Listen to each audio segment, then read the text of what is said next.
Potsquatch time. Welcome to the Sunday Funday live stream show. I hope everybody's doing well. I'll be with you. Well, I'm here now. I just got to get this phone fired up, you know what I'm saying, so you can actually see what people are saying, you know. And we will go from there. But 1 second. I hope everyone's doing well. Welcome to the show. All right. As you can tell, I'm slowly making my way through getting this laboratory turned back into a normal place of habitation. Got a lot of work to do tonight after the show, but it's coming together slowly but surely. And we getting it done, you know what I'm saying? So here, 1 second here. Let's pull up the things here. Good. Sound off. Don't have to hear me twice. Skip ads. There we go. Hello, ladies and gentlemen. All right. There we go. Now, let's get up. Woo! I dropped the other phone. All right. There we go. I hope everyone's doing well. Happy fucking Sunday, everybody. Welcome to the show. Let's get back, as we traditionally do, get back to the very beginning here and say hi to everybody. What's happening, DK? What's happening, Greens and 373 Steel? What's up, LST UK Big Bud? What's happening, Gajanana, your mama, baby? Good to see you. What's happening, Reef Wilson? Good to see you, my friend. What's happening, K-Star? Good to see you. All right, Texas Squatch in the hizzy. He may not be here. His phone is dying, but that's all right. What's up? What's up, Mike the Safer Ride Squatch? How's it going? Julio from Denver. Good to see you. 1 second here. I'm just going to change the auto setting on this because it freaks me out when it's all blurry. All right, there we go. What's happening, Gassers? Good to see you, buddy. What's up, Matt Hoffman? What's up, John Caracamo? What's happening, Chris Barton? Good to see you. What's happening, Julio from Denver? Good to see you. What's happening, Irish Wanderer? All right, Ninny McGowan, welcome to the show. I'm just making sure I haven't missed anybody. Give me a second here. What's up, Jeremiah Sanchez? Good to see you. Dun, dun, dun, dun, dun, dun, dun, dun, dun, dun. What's up, Wonky Donkey? Brandon Dosty. Hello, hello. Muay Thai. You're not there, buddy, but whatever. All right, there. There we go. All right. What's up, Mikey Miller? What's up, Michael Linus? What's up, Mo Lester? How you doing, buddy? Good to see you. What's happening, Eugene Dolan? Good to see you. What's happening, Matt Hoffman? Doug Days? Gregory Allen Reed, my friend. Good to see you. K-Star, yo, yo, yo to you. What's up, Dustin Kaufman? How you doing, my friend? I'm just chilling, you know, hanging out in the slowly but surely changing it back to a normal habitation space laboratory. It's going well enough. All right, what's up, Handy F? How you doing, my friend? What's up, Greg Manley? Hello, hello to you. Devin Wall, good to see you. Thank you very much for the love. I love doing the show, so thank you for loving it as well. I love all hangout times. It's a great time. What's up, Colleen? Good to see you. How you doing? All right. What's up, Live Free? Good to see you. Good day to you, my friend. What's up, MJB? What's happening? What's up, Steve Trevor? Boo, back to you, my friend. What's up, Daddy Kush? Good to see you, buddy. What's up to... If I missed... Oh, I did it. Oh, Chris Brandon. There we go. Hey, what's up, Chris Brandon? All right, everybody. It's that time of the show where I've said hi to everyone, at least initially. And I'm going to kill this beer, and then we'll switch it up for another one there. I hope everyone's been having a good week, though. We've been working here at Potsquatch Growers on switching this all back. It's getting there. It's going to get there. We've got our realtor coming on Tuesday to have the initial look-see. So Uncle Potsquatch getting ready, making it pretty. We've been pressure washing the exterior of the house. That's been fun the last couple of days. My God, it's been pissing rain. But I figured, hey, have a beer, smoke a doobie, and hop out in that rain and dancing in the rain, you know, with the pressure washer. So, you know, it got a little bit wetter there. But it was a good time. You know, playing with toys is always fun. All right. All right. 1 second here. What's up, Anthony Gandy? Just chilling, getting the show started, my friend. How you been doing, my friend? Beer is good, Steve. I like beer. What's up, Rescue Ready Roadside LLC? Yo, yo, Happy New Year to you, my friends. How you doing? I hope everything's well. What's up, Waking and Baking, Fred Fury? Good day, fun day, Sunday to you, my friend. What do you mean there, Wake and Bake, Fred Fury? What's up, Matt Hoffman? Busby. Hi, Potts. Hope you had a good green Xmas. Need a bit of info, please. I'm a week into flower. Okay. On my G14. All right. How long should I be looking to harvest? Please, Potts. P.S. Think green Sir. Oh, okay. Well, Busby, I mean, at the end of the day, you got to remember that a flowering window, even if it comes from a breeder, is more of it's a rough guesstimate. It's a rough idea of typically how that's going to finish in different environments, both outdoors and indoors. Things will have slightly different variated rates, different variances of when they're going to finish. Okay, so typically, given that it's a more of a sat dom, I'm assuming G14 is kind of a further work based out of G13. So I've never grown G14, but G13 in the versions of that I've met has usually taken anywhere from about 11 to 13 weeks to be finished to a point where I was really quite happy with it. So if G14 has a dominance of sativa, definitely get ready to have a longer flowering window than running like a Kush or an Indica or something like that. At the end of the day, never have a set number. You're like, oh yeah, 1 week into flower, I'm going to say it's going to flower this long and it's done. That's not how to do it.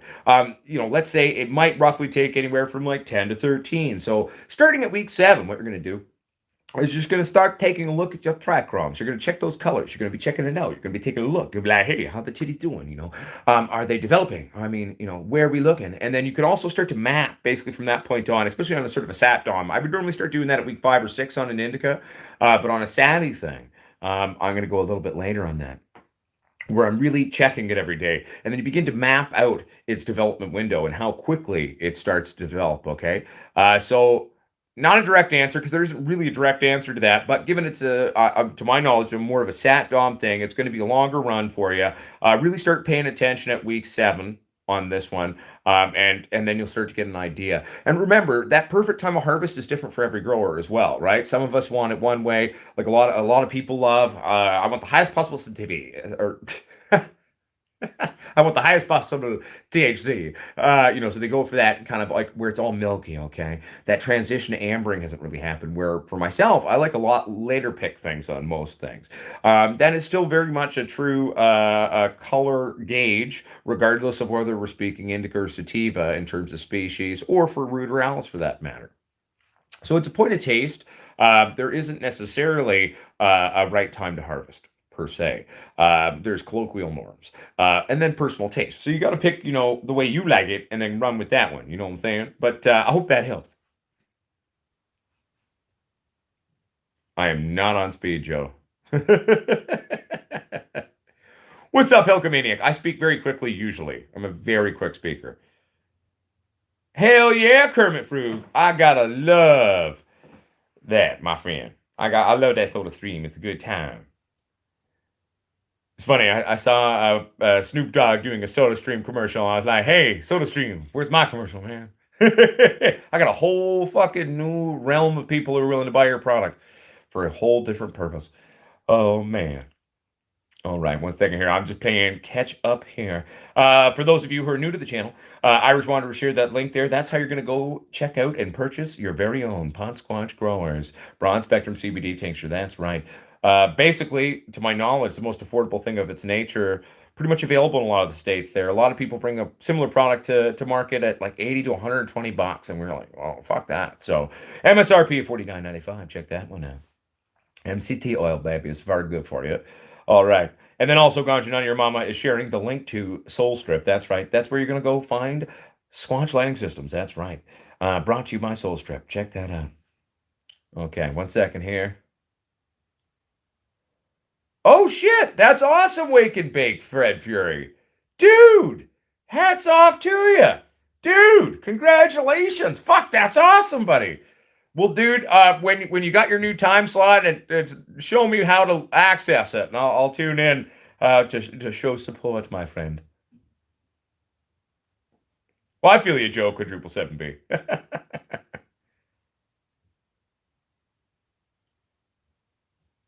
1 second here, everybody. I'm just checking up here. Hey, Josh, I got a CBD oil absorption in bath bombs. Can it absorb through skin or is it muscle membranes? Are you asking if you put CBD as an active cannabinoid into a bath bomb, are you going to be able to absorb it through the skin of your body to allow to help alleviate kind of your muscle pains and back pains and nerve pains, etc.? Totally, 100%. Totally does work that way. It'll leave you feeling nice and funky. Hello, Rainbow Corn 69. You're new here. Welcome, my friend. How you doing? Welcome to the show. What's happening, Jose Canela? Good to see you, buddy. Good to see you. Chris Barton says, can't wait to get start growing again. A couple more weeks and I will be ready. New place, new seeds. Hell yeah, Chris Barton. I'm in a similar place myself right now. I'm looking forward to getting into the new place and the new laboratory and start setting all of that up. And I'm pretty excited. There's going to be a couple of little toys that I actually buy to help the production of our videos there. Um, and I'm going to try to sort of step up a little bit of the production value. I kind of want to keep it kind of rough and grassrootsy to a point, but we'll try to make it a little bit thicker for everybody, just a little bit more fun to watch. It's just not my crazy ass talking at the camera. But I'm really looking forward to doing a lot of experiments and the compare and contrast of the new lab, as well as, taking you all on the journey of showing the building of our eventual facility of the 4,000 square foot facility for going legal for both doing the genetics and local craft cannabis. It's going to be a wonderful, wonderful time. Sorry, mucous membranes. Do you mean the mucus, like which specific mucous membrane, like in your nose? Like, what are we talking about? Steve Trevor, it totally does genuinely get results. It's basically one of many techniques that's utilizing triggering that self defense mechanism of the plant. I'm We even talked about this at the last show. I'm a bigger advocate for microagitations, which is where you go through and you stab all the branches with like a little pin, not all the way through, just piercing into the skin. That way, we're not actually causing a shitload of damage to the plant, but at the same time, still triggering that defense mechanism, which is going to help that plant to greater trike out and push itself a little harder. So, microagitation is a vastly safer way to do it. I've never been a big fan of the concept of splitting the bottom of my stock in that last week. But hey, different roads to the same destination.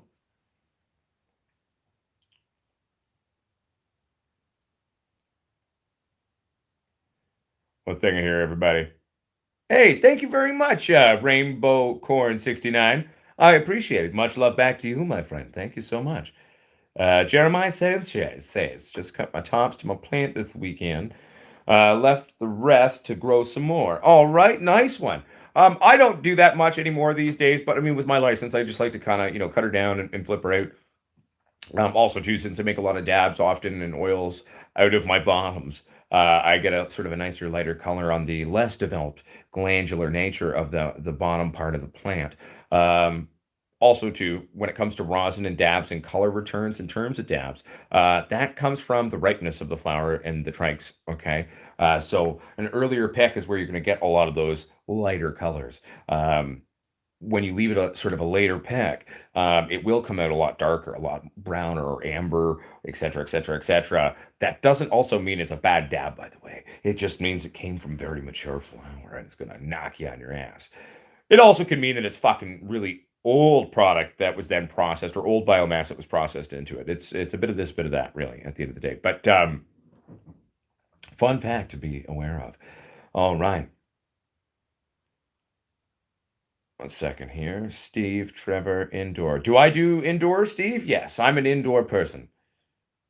Squatch. I've been following a channel that runs Nectar for the Gods, and they're playing with the alkalinity, okay, in their grows, and I've found faster and better growth, and club soda is the tool. Well, rock and roll. I'm glad one of my stupid ideas is helping someone somewhere. That's awesome. Send me some videos. When I have time, I'll take a look. I'm a little busy these days trying to get the house ready for going to market, but we'll get her done. We'll get her there. All right.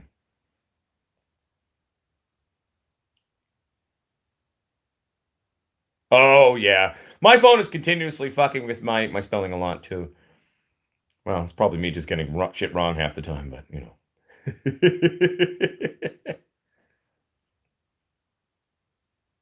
Oh, well, thank you, Will Brown. I mean, and that's part of the fun, Will Brown. I mean, we've always kind of been part of the rebellion, as it were, in terms of cannabis. I mean, my whole career, early on, obviously, that was that. And then, I mean, even though I was a medical grower, I've always been a pawn activist. I've always had, first, I mean, many moons, being an advocate for true legalization. Not what we got in Canada, that is the Prohibition 2.0, but it's slowly changing. I mean, look at the prohibition of alcohol. It took us about 10 to 15 years to figure that one out once we went back to being legal. So, it's developing and slowly kind of figuring itself out. But I've always viewed us as this sort of rebellion. I mean, our lighting brand was birthed out of that. Everything we do has kind of been birthed out of that sort of motif. And so in one sense, it's sad, moving on from this place. I definitely won't lie to you. Part of me's been sad about it, and I hate when my hands forced on things, right? So I mean, it wasn't on my terms or when I was ready to. It was kind of forced that way. But sometimes the universe works in mysterious ways. It was the time. It is the time to move, I guess. But I think about it like the rebellion in Star Wars. It's like the one rebel base. We got to pull out the rebel base. We got to go to another rebel base, motherfucker. We'll go to the bigger rebel base. We'll go make a bigger, rebel base somewhere, and so that's kind of how I'm at least, getting stoned and thinking to myself about it and listening to a lot of Star Wars music while we're fixing shit, moving on. Oh man. Yes, but Joe, quadruple 7B, it is plant torture, but a little bit of plant stress and torture on your plants is a very good thing. That's actually where you get maximized results, okay? If no one is ever challenged in their own life, if they don't go through hard times, if they don't go through anything, they don't become anything more, they don't become stronger. We learn from our mistakes. If we don't die, we become stronger from it often, right? So, same generalized concept on your weed titties. So, stress them out, not a bad thing. Fuck, you should see how I torture my plants before I actually get them ready to veg out. I'm really mean.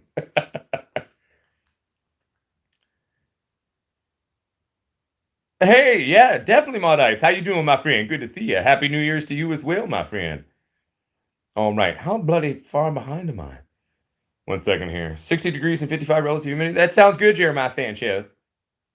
1 second here, everybody. I'm just trying to play catch up now. Well, Steve Trevor, I mean, it was always our intention to kind of take things more seriously and do a lot of different really big things. So, I mean, we've been sort of making a lot of really aggressive steps over the last few years in terms of all of that. But, you know, it's not going the way I thought it would in terms of currently right now. I thought we would have been here for a little while longer before we kind of made that next step on certain things. Originally, I was like, well, we'll have a facility somewhere else. And now my plan is to see if I can sort of buy a place to do the facility in the backyard, as long as the city zoning will allow it. But hey, roll with the punches. And you know what? Maybe we just need to kind of go for the gusto. And that's one of the things in the new year that we're going to be focusing on too, is sort of getting our CBD products into a lot of stores and expanding the line. The next product coming out probably will be gummies, but we're going to be doing a bunch of them. And my business partners really want me to release a beard oil, a CBD beard oil. I think it's more of a gimmick, kind of funny one, but sure, we'll do that too. But I think there's more important CBD products we could probably bring to market before the beard oil. I don't know about that, but but we got it all working on it, going slowly but surely. Quick pro grow. Hello, fellow Josh. Hello to you, fellow Josh. Sorry it's been a minute. No, it's all good. Hope all is well with your move deal. I'm doing okay. Definitely stressed. Uncle Potsquatch is certainly stressed. I'll feel a lot better once we pull everything off. But I'm doing well. I hope you're doing well. How you doing?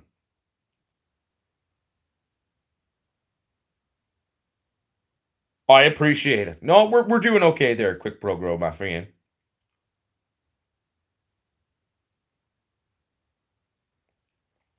Right, MJB? I mean, and if you really want to have that nice light color on your wild thing, I mean, that's where that comes from. Yeah, no, I don't think I'd ever really do that in show raw power. It kind of goes against really kind of what my style is. And I know a lot of, weed channels that get super baked and they speak really slow and they like this. And that's cool. If that's entertaining for their fans, that's fine. But I don't enjoy that. So nice, quick pro grow. Sounds good, my friend.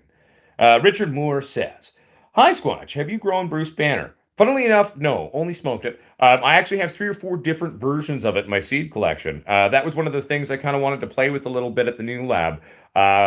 One of the experiments I wanted to do was because I've got at least 3 different Bruce Banners from 3 separate sources, and I kind of wanted to grow them all at once and just compare and contrast the genetics. And do it as a sort of a fun sociological experiment of breeding, shall we say. So, there's a lot of strains, right? And everyone says, oh, yeah, I got Bruce Banner. Or this person says they got Bruce Banner. And this person says, oh, no, I got Bruce Banner. Or any other strain, really, right? So I want to grow the 3 different things from 3 very different sources, 2 of which are Canadian, one of which is American. And let's compare and contrast. Let's grow them out. Let's see if these genetics are even the fucking similar in any sense. And if they come out completely differently, well, it goes to show you, be careful. You never know what you're going to get in terms of colloquial seed right now. And yet that will prove all the more why our little company needs to get going on our genetics and really doing the work to make sure people have reliable, affordable genetics and seed, my friends. But yeah, it's going to be fun, you know.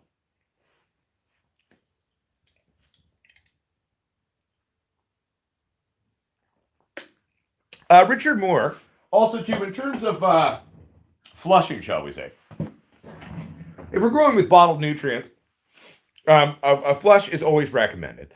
Because the main thing of what we're trying to do in that one is we're working really hard to try to remove excess salt buildup on that one. Okay, so if you're using a bottled newt and going to that route and dirt and etc., flushing definitely is a thing to do, regardless of strain. So I would say yes. All right, 1 second here. I'm playing catch up. For those of you seeing these links that are you who may be new here, there's a link to our lighting brand. Check that out. There's also a link to our CBD. So I mean, if you see those links being shared, that's what that is.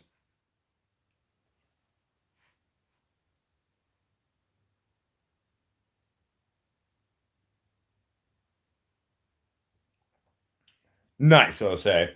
Um, 1 second here. I'm just reading everybody.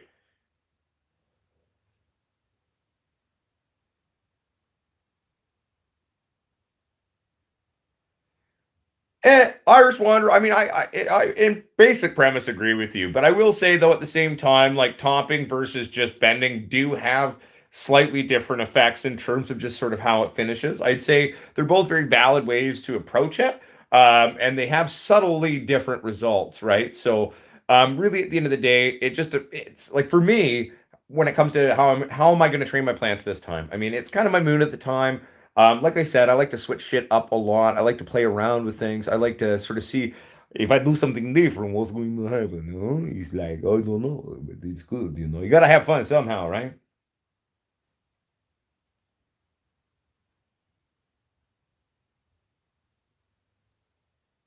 Oh, nice one, wake and bake, Fred Fury. Dude, that's fucking cool, man. Call me later or send me a message, Fred. We should chat. I'd love to hear more about your great success. I just also want to like know a bit more about it so I know where to go to show up. I'll show my support, you know.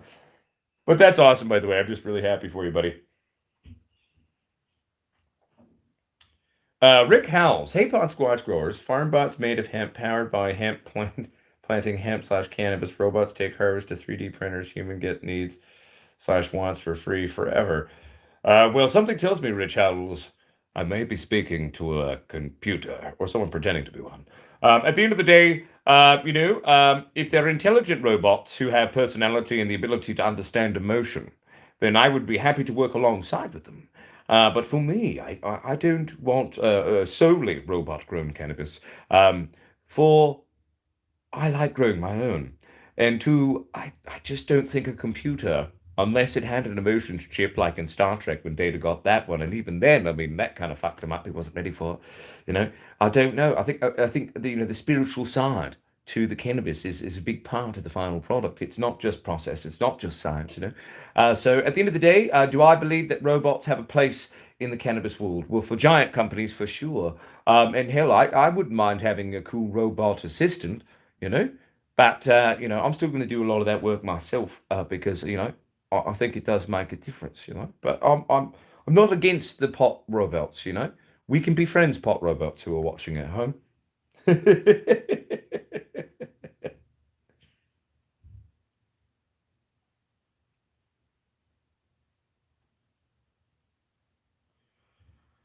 Grazers, if you go that way, Uncle Potsquatch is going to have to destroy you in the Battle of Fates, bro. I'm just teasing, buddy. So Julio from Denver. First of all, if you've got a new clones, if they're from like an exterior source, always put them on quarantine. Don't just go right into heavy vegging and flipping. When I'm getting clones, even from someone I know and trust, I'm always going to put them on quarantine before I bring them into my main environment. You never know what could happen. And it's not even that even if you were to have one that comes in with a few bugs from someone, you know, doesn't that's not necessarily speaking ill of them, but I mean, always quarantine, always quarantine, always quarantine. We must be very careful about what we bring into our grow spaces. Okay. And in terms of that, I would, really like for my clones. Well, I love like I often will start them when I plant them initially into solo cups, right? It's a little red solo cup. I like them to root lock to the point to where they start to self cannibalize the first nodal level or two, and that's when they're ready for me to transplant. So I'll trim off those couple bottom nodals, then I'll transplant then, and it's just like a root explosion. If you let it root lock a little bit up to the point of each transplant, when you do, you're actually staggering the density of the root ball and building these walls through the transplant, which will be nothing but beneficial. More roots, more fruits. You know what I'm saying? So that's typically how I approach it. And at the end of the day, with a young clone, don't overwater it. Don't really feed it too much because initially, a decent soil, like if you're growing in soil at least, it should have enough in nutrition to carry it for a while, right? Like you don't have to hit it too hard with anything because little babies is very easy to hurt them. You know, it's like human baby. If I throw human baby on ground, it gets hurt very easy. If I throw you on ground, you might get hurt, but not like human baby. With plants like this too. Don't throw a plant on ground. That's number one. But two, it's more metaphor for like don't feed too hard. Don't give it too much light right away. Don't go too crazy on it, okay? Because it's baby. It's very gentle, right? You love it at first a little bit. Now, mind you, I personally torture my clones a little bit, but that's my style, and I've been doing it a long time, and I'm comfortable doing it. It's not necessarily something I would say for someone who's new to clones and new to growing to try to do right away. I'd say get a couple of successful runs under your belt, get your confidence up, some of the basic understandings, and then you can start fucking around with some more twisted quote unquote techniques. I hope that helps. I agree, Eugene Dolan. On to the next, my friend.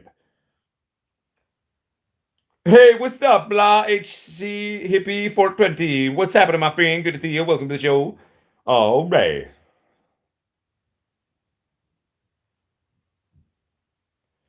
The funny thing is though, Irish Wanderer, I definitely think that comes from fragile genetics because a stable genetic on a photo, you should be able to top that stupid thing continuously without any issue. Like you can fuck up a plant so hard and not have it hermy on you. And that's why the importance of proper breeding and stabilized breeding and taking your time to breed something properly is such a quintessential thing to cannabis and to the future generations of cannabis and to anyone at home who is growing your genetics. Because you shouldn't like if you top it a couple times and it herms on you later in life, or it's like you're triggering herming happening that way. That is not a stable genetic. That is not something that's been built out of the right parts, and they haven't taken the time to properly make it. So you shouldn't be experiencing that in terms of if you're using a proper solid genetic. You know what I'm saying?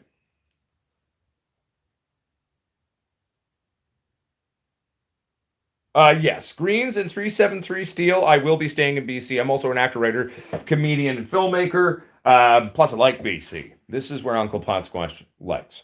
It is vastly too expensive. I trust me. I'm painfully aware that pretty much anywhere else in Canada or anywhere in the States, with the amount of money I'm going to spend on this new house, I could get 10 to 50, 150 acres plus a giant behemoth 8 bedroom house.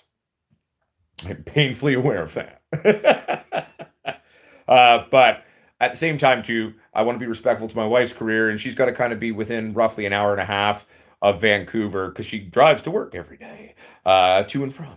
So that's a long commute. An hour and a half, that's 3 hours spent driving a day. And she works 12 to 16-hour days in film. So, I'm trying to be supportive there. So I'm making it work, Making it work. That takes a little longer. Making it work, But we're getting her done. It's gonna be fun, my friend.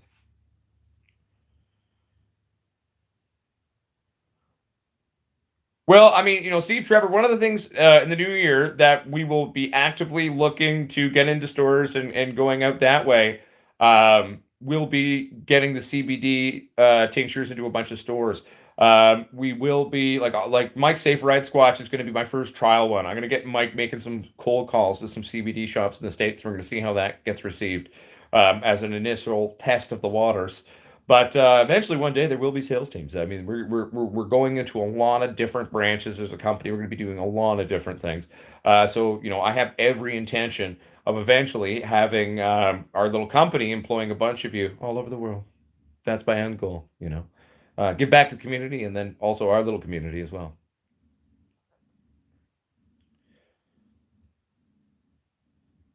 One second here, everybody. Let me read. One second. One second, everybody. I'm not uh, skipping anyone here, by the way. I'm just reading everyone's messages, and if there's something really pertinent, I'll address it, but I want to play catch up here. Thank you very much, Strengthless Genetics. All right, here. One second here, everybody. I'm just playing catch up. Bear with me while I read.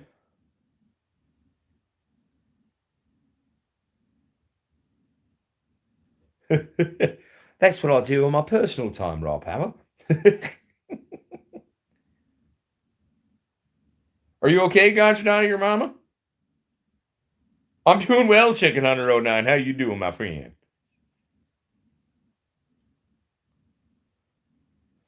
So Matt Hoffman, the reason why we bud washed this time too is especially because the last couple of weeks I was doing a bunch of home renos and there was a lot of sawdust in the house. First I cut out, and then ripped out the old subfloor. Then I sister joist the crap out of the floor, then put in a new subfloor. So just to be safe, I really wanted to do a bud wash on that. It was just hydrogen peroxide, 3% solution, basically to 20 gallons of water. I put in a liter of 3% solution, and then obviously clean water in the second bin. And we were just doing a quick bud wash on that one. Why does one do that? Well, the main thing is just to wash any particulate or dust or crop or anything like that off your stuff that may have gotten on your weed titties. So that's why we did it though, especially with the home renos. I definitely want to do approach it that way. One second here. Nice, G James. That sounds awesome. By the way, I love blueberry muffins. One of my favorite things in the muffin world. Blueberry muffins. Kind of drive me insane. I love it. Oh yeah. No, it's a technique to be used, Dankness Genetics, predominantly actually in flower. You could do it initially if you want a little bit throughout veg, which will sort of get the vigor of the plant up. But I mean, I would say even just spraying it down with, I know a lot of people don't know about this one, but just take some aspirin. Um, let's say two 500 milligram aspirins, smash that up, put it in a liter of water, and you spray your plants down with that, and the acetylsilic acid of aspirin mimics silic acid production within the plant, which is what it does to actually trigger a lot of its immunoresponses within the plant. So I would actually probably in the early vegetation stage utilize that little trick to trigger the plant's own systems, and then kind of going in maybe a week before transition, start mild microagitation, and then beginning to pick it up kind of in weeks 1, then 2 and 3. You're kind of doing it a little bit more and a little bit more. I would typically apply microagitation once a week.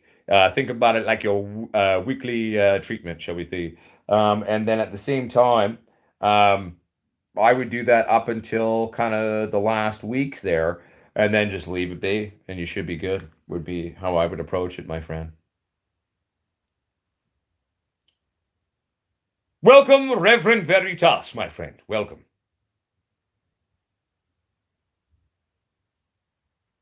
One second here, everybody. I'm just reading now.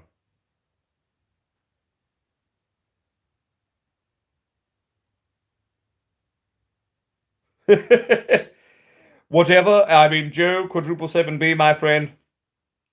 I'm excited for you to try our tech. I believe in it, and I can't wait to see what you can do with it, my friend. Modites, do I ever do song method? Do you mean a scrog method? Mm. Have I done Sea of Green? Yeah, a bunch in the past. I'm not a huge fan of Sea of Green. The concept of smaller plants that haven't had the chance to kind of develop a bit for me. I mean, I just feel that like when I let my plants get a little bit bigger and developed a little bit more, I find that the weed is just a little bit better in my personal experience of it. But um, I'm happy to do a Sea of Green motif for all of you in the new app. Like, I mean, that's kind of one of the things going forward for the channel I want to do a lot of, right? Like, if there's a specific thing that someone wants to see, fuck it. We'll work it in. I'm going to have more space. I'm going to be doing a lot of builds and, as sales pick up on the CBD and other stuff, I'm going to sort of start setting up a sort of a small little sort of side budget where we put monies away to buy new things to play with and do experiments for people because a lot of people at home would love to see certain things done or what's this like or compare and contrast on different techniques and they may not have necessarily the money to ever kind of go out do that experiment for themselves right now, but they want to know, they want to see. So I mean, fuck it, I mean, let's do it. I mean, might as well, right? Keep it fun for me too, try new things. So we will do that going forward. But yeah, not normally a huge fan, but no, for sure. One second here.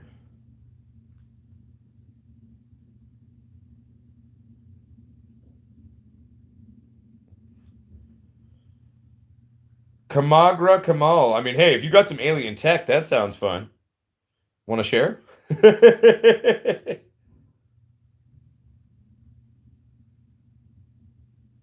Oh, for sure. And Wake and Bake, Fred Fury, we'll have a chat. Give me a shout, and I'm happy to help in any way I can, buddy. One second here, everybody. I'm just. How far behind am I? God damn it. I agree. A beer delivery robot would be super dope. One second here. I'm just playing to or trying to play catch up.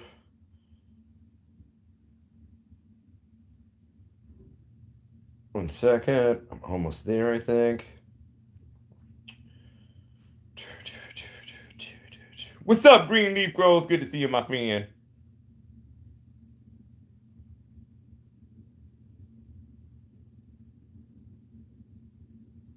Well, there you go, Nathan.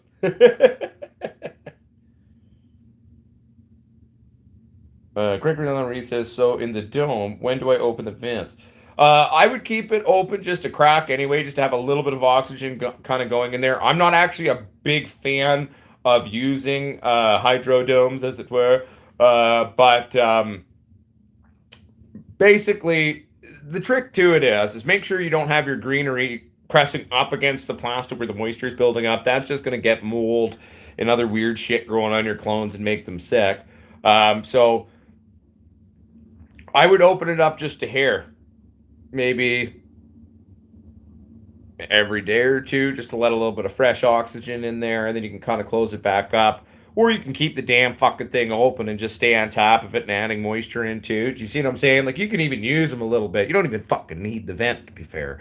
Hell, you don't even need the hydrodome. But, I mean, again, these are all different subtle techniques that do work or have their own purposes in terms of how you implement them, right? But, it's not like that vent opening and closing and that kind of procedure is going to make or break your clones, really, at the end of the day. The main thing is just make sure you don't have the foliage of your cuttings like right up on that, because that, like I said, will just make weird shit grow on them.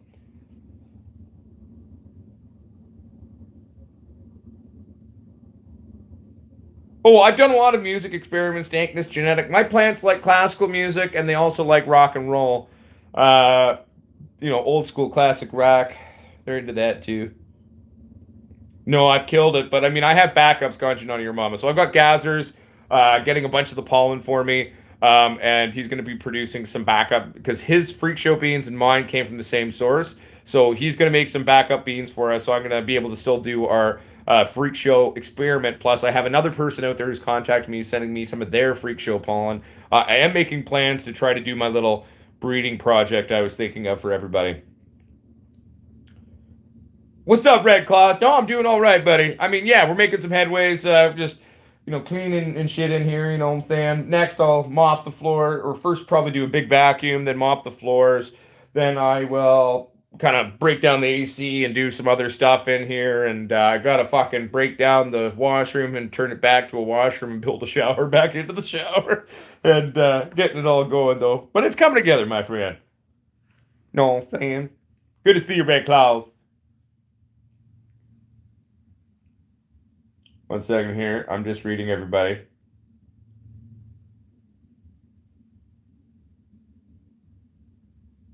Don't worry, Steve Trevor. We're on our way to actually change the whole market, so we're going to be doing that.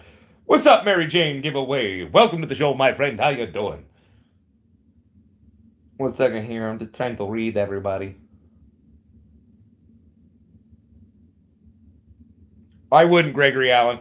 Gregory Allen Reed, when you go into flour, once you flip, you don't touch it anymore in terms of the tops. Topping is strictly for before flip, so don't do that. That's bad. You can do it if you have to, but it's more of a like, let's say you had some mold show up and you can amputate, so you count down a bit, then you amputate and hope for the best, right? But not during flour, no, my friend. I would not do that. Yeah, that's basically our motif, by the way, everyone, for Genetic Brand. We've already talked about it a bunch in other shows. But Gazers is actually immigrating to Canada. Gazers and his wonderful wife, Mel. And they're going to come help Uncle Potsquatch. We're going to work together. We're going to be basically writing off the last 15 or 20 years of breeding. Okay. For the most part, that's mostly what we're going to do. And we're taking a bunch of old school shit and we're going to kind of go back to the drawing board. Some of the stuff we're going to be doing, we're going to be trying to recreate things that we remember that were true back in the day. And then also just doing our own fucking thing with old school genetics and trying to endeavor to make something that's been done properly, that is affordable. And also not really feminizing a lot of stuff because feminization should not be so common. I hate how the industry in the last 15 years become everything's feminized now. It's fucking stupid. We're shooting ourselves in the foot by feminizing crap all the time and then compounding that as other people tried to breed with it. And it's just, we are fucking future generations of pot growers. We need to go back to regular non-fem beans. We need to make beans affordable so nobody has to stress out about that. We will have some fem beans available for people, but we're going to be doing it my way and our way. We're not going to be compounding stuff, and it will be rare because most of what we're going to be bringing to market is regular fucking photos, things you can breed with. Because at the end of the day, that's also part of our mission is to empower people at home. If you've got something that you can then breed with, even if the world ends and you survive, you can now fucking keep working on cannabis. You see what I'm saying? So I'm a big believer in that. Dude, Doug and the Slugs. I took guitar lessons at Rufus Guitar Shop, owned by a couple of the guys from Doug and the Slugs. I used to sell dope to them when I was a kid. Well, not directly to them. It was their younger staff. But at the same time, I'm pretty sure that they were smoking it with them, though. Back when I was in high school and a bad boy.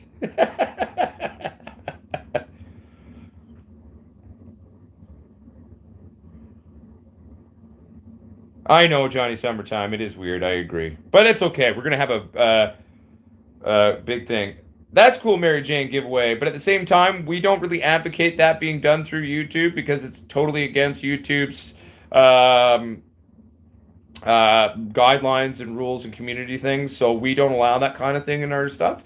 You're welcome to be part of the show. You're more than welcome to show up and talk, and we can chat personally about stuff outside of stuff. I'm not against what you do. It's just you have to be very selective of how you do it, and it's not to be done through our platform here on YouTube, okay, or publicly on any of our other platforms, Instagram or on Facebook. But we are fighting the fight, and we're always down to make friends and network with people, so we can chat sometime if you'd like.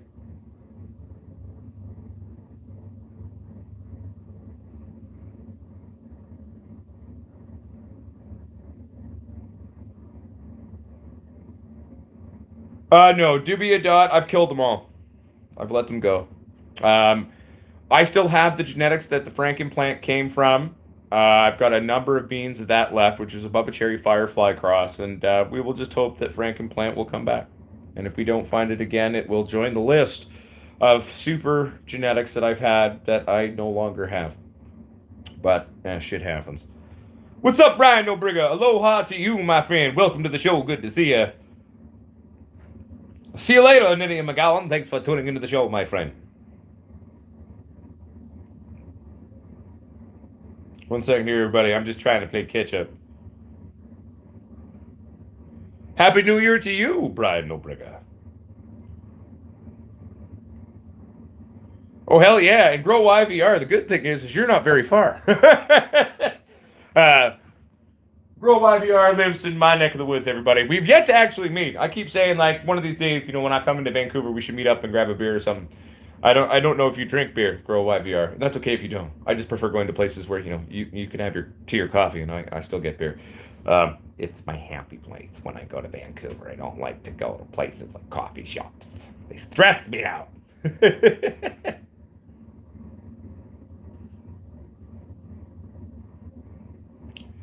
That's cool, Mary Jane giveaway, but we don't advocate that on YouTube. So I'm just asking you to not talk about that anymore, okay?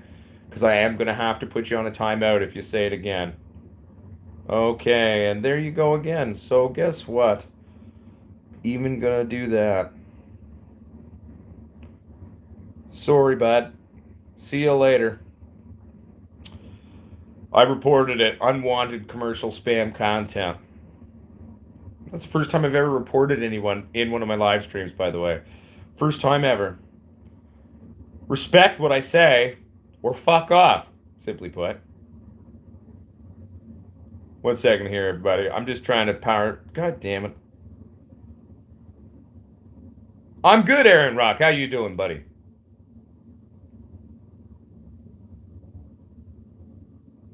Yes, Chicken Hunter '09. You're going to want to let your seeds cure and dry for a while. That is definitely 100%.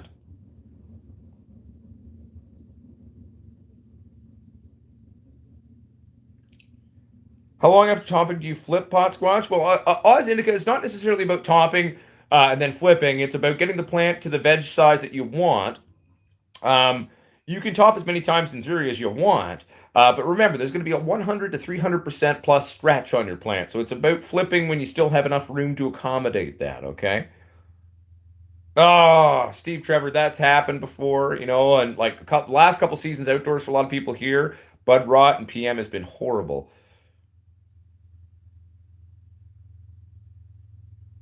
A second here, everybody. I'm just trying to.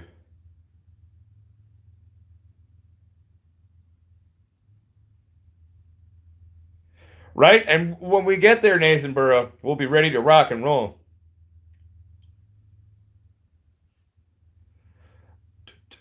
Modites, please don't ask about that kind of stuff on our YouTube. That's not what this forum is for, buddy. It's not that I'm against it even. It's just that like YouTube is constantly persecuting our kind of channel. So we just none of that kind of crap in here, everybody. Okay. Nice, John Boarding. How's it going? I mean, in theory, it should be. One would hope okay, but John and Borden, or John Borden, or boarding. I'd give it a quick wash. Just spray it down, sanitize it, good to go, buddy. Then you don't even have to worry about it. It should be Irish Wanderer, depending on how big you get them.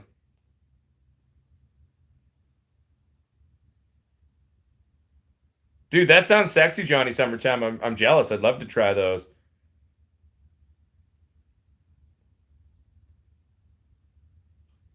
One second here, everybody. Is it cold, Melbourne? What does cold mean in Celsius to you guys, though? One second here, everybody. I'm just trying to play motherfucking catch up.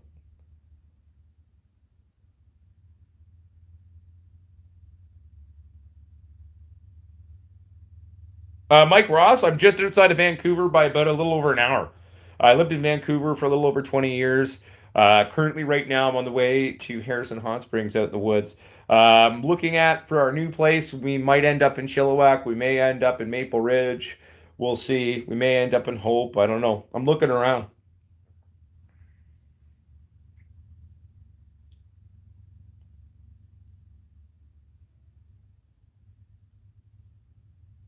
One second. How far behind am I? Jesus Christ. I'm so sorry, everybody. No, no, no. You're good, Modite. I knew you were cool. It's all good. It's all good, buddy. Oh, okay. I wasn't too far behind. Also, too, everybody, just to be straight up, if I missed any of your questions just now with trying to play catch up, I apologize. Uh, Feel free to ask them again. Red Eye, when will I be setting up the new lab? Well, once I sell this house and buy a whole nother house. It's looking good though. I'm hoping to be up early February. We'll be setting up new stuff, doing the move, doing the new setup, and I'll take y'all along for that journey. I'll show you the kind of the houses. Like hell, even if I go for like to view a house, for example, I'll make a little video for everybody. And I'll be like, I'm viewing another house. They don't know I'm looking at it because I want to see where I'll put my plants. But then I'll like sneak off and like shoot parts of the house or something. Um, but I hope to have this all said and done.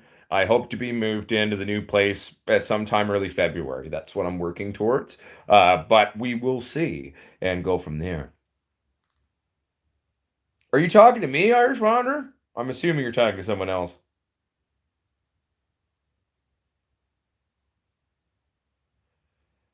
Oh no, you're good, Trayvon Gardner. If your lights are due to come on, but you're good to chop, should you do so or wait till the night cycle? I would always harvest after darkness. I do the darkness period myself. But if you don't want to do that, I would definitely, if your lights are about to come on, don't turn them on. Just turn on a basic light. Don't hit them with the full grow lights, right? I would keep them kind of in that cooler motif of their darkness time and then harvest that way.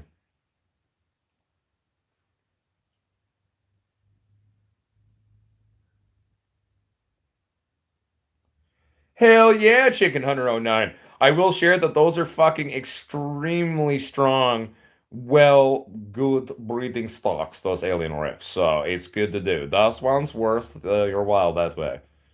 Thank you, Red Eye. No, I'm excited about it. It's going to be a good time. We're going to be doing a lot of controlled experiments. What I'm hoping to do is if I can find a place with a giant unfinished basement so I can start like building it my way and building separate rooms and doing a bunch of really cool stuff. I won't really start designing the new lab until I find specifically. There's been two houses on the market that I wanted, but I'm not quite ready to go make an offer on a place yet. I'm almost there. So I lost the first one because someone bought it. And I'm pretty sure the other one I wanted, I lost that one too, sadly. But whatever. Well, the right property is going to come along, and we will figure it out. I do. I typically do 48 hours if I can, Trayvon Gardner. That's kind of my happy place. 24 is good, 48 is great, 72 is a bit much. I find 48 is my favorite. 48-hour darkness period, and I super chill them during that time as well.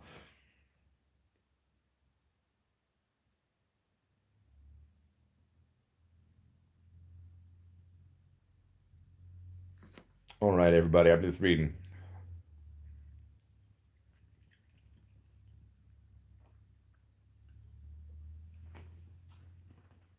Oh, I agree, Reverend Veritas. One of the things I'm really excited about this one too is because I think it's a safe bet to say that one, after this bullshit and after everything that's been going on, I think my wife's gonna be okay with not moving anytime soon again.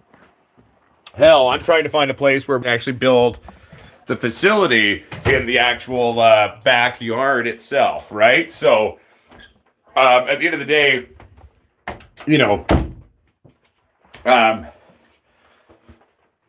I'm gonna kind of do some crazy building in this place, and we're really gonna take our time and kind of think it out. And I'm gonna put some money into it and do some proper build ups. And the lab here, for example, I knew it was always a transitional place for us, right? So I didn't want to do too many changes to anything too much because I wanted to make it easy enough to be able to move out and move on to the next place. For those of you new to the channel, this is called live stream during the live stream, and it's called diuretics. They happen.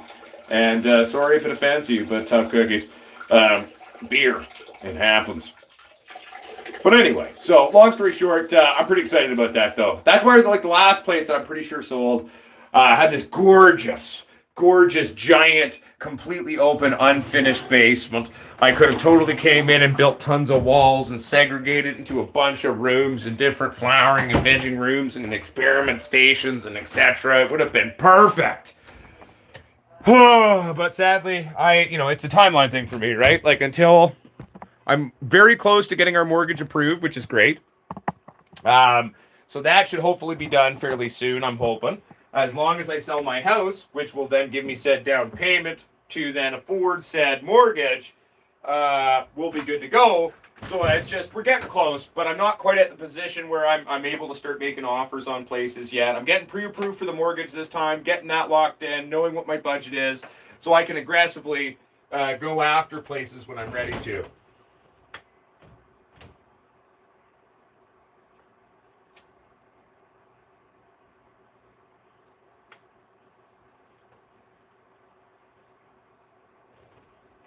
Hey, Mr. Swamp Fox 803. If you're ever in BC, let me know. I'll take you out for beer and dinner. What's out here? I'm just trying to read everybody.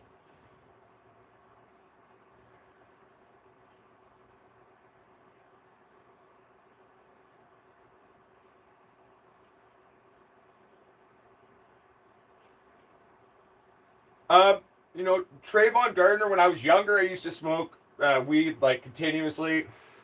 Um, what I like to do is like I don't smoke the whole doob anymore now. Like I just smoke a little bit and I put it down. I smoke a little bit and I put it down. So it is possible to cut down on that and kind of transition. It's more of a habit really in terms of that. So you'll be good.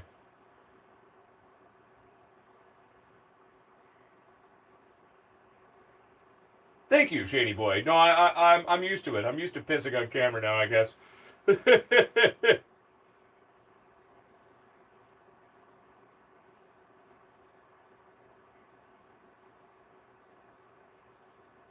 I'm just trying to play catch up again. 1 second.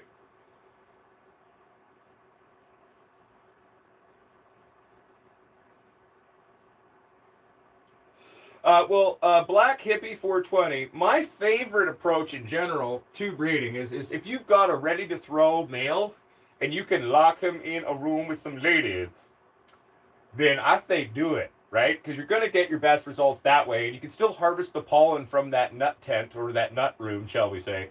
Um, However, you know, sometimes the traditional way is always the best way, but you know, dusting is very much still a valid thing, and it's going to also allow you to then do your initial crosses, but then you can keep the pollen from that, store it properly, and you know, it'll stay good if you keep it in a freezer, 3-4 years at least, and then you can really create some really interesting kind of crosses with it too.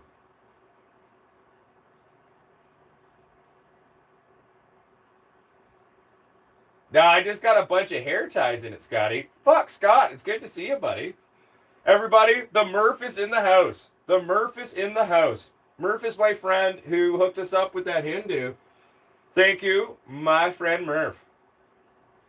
Our flowers were bigger than when you guys ran it. I'll show you some of them. They look good, buddy. What's up, Billy Bones, Garden of Flowers? Good to see ya. Howdy ho to you, buddy.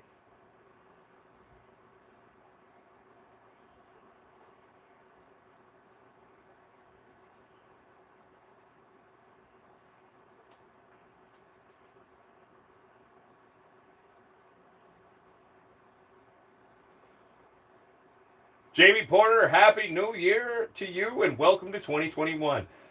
I say, let's give 2021 hell, everybody. Let's raise a little hell. We the Potsquatch Growers Army. Let's all do it. We're going to stand together around the world. We're going to say, stand up and shout. You know what I'm saying? Bring the ruckus, motherfuckers. We got this. You know what I'm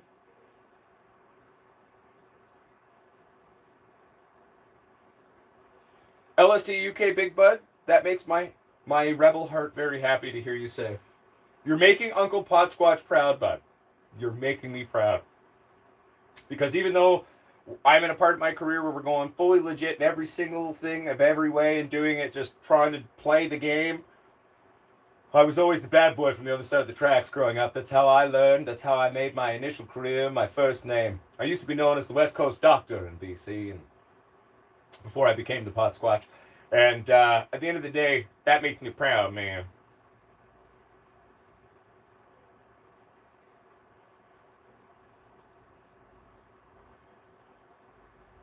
Michael B. The pinpricking method is what I call microagitation. It's kind of an equivalent to doing it throughout flower, though, of triggering the self-defense mechanisms of the plant to kind of get it to dense up its buds, trike out, produce more resins and shit.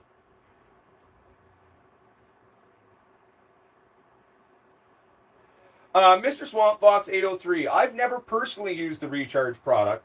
I have a lot of friends who swear by it. I have a lot of friends who are very into it. Basically, without personally trying it, it at least has my vote from based on a lot of people that I respect as growers using it. Definitely a valid product.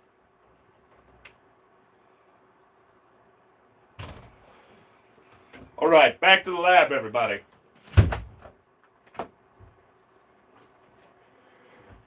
Yeah, no, I would say a lot of us are, Mike Ross. Our community is our army is an interesting mix of people. Our army is a mix of people who were either like Uncle Potsquatch, who quote unquote came from the wrong side of the tracks, you know what I'm saying, or there are people who are just beginning to learn. There's actually a lot of people in our community. This may freak you out that are ex-cops. I've got a lot of my students that are ex-police, ex-SWAT team people, and I made the joke to them. I'd be like, man, how weird is it that like you spent your career persecuting my kind, and now I'm teaching you the ways of the force because you have PTSD from your job? And they're like, yeah, it's pretty fucked up, right? I'm like, it's at least funny. I think that's a beautiful thing, though. That's a beautiful testament to what our community really is. You know, we've got people from all walks of life, all paths, all histories, all ages, races, orientations, all religions, all over the world, living together and loving weed titties. I mean, that's pretty fucking awesome. I mean, that in and of itself, in my mind, is what success really is. And it was, yeah, like, I mean, it's happened a lot. Like, I've got people who were state troopers, I've got ex military people. I mean, it's just tons of different people in our community that have admitted to me that, yes, like, I will be upfront with you, Uncle Potsquatch. Early on in my life, I was super anti weed, I was super against it, thought it was the devil, I thought it was this, I thought it was that. I'm not there now. And I was like, no shit. I mean, fuck, why would you even be wanting to talk to me if you still felt that way? if you still felt that way, I'd pretty much am the devil with the pitchfork then. Right? So, but that's a beautiful thing of our community, you know? There are many different types of people here, all working together now.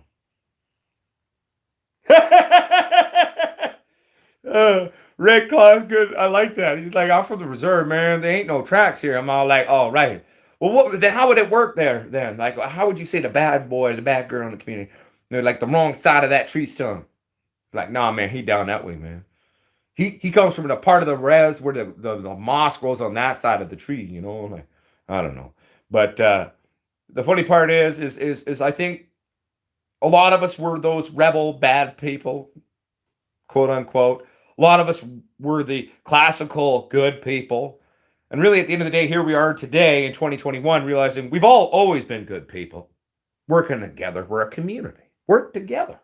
And, you might be able to just change the fucking world.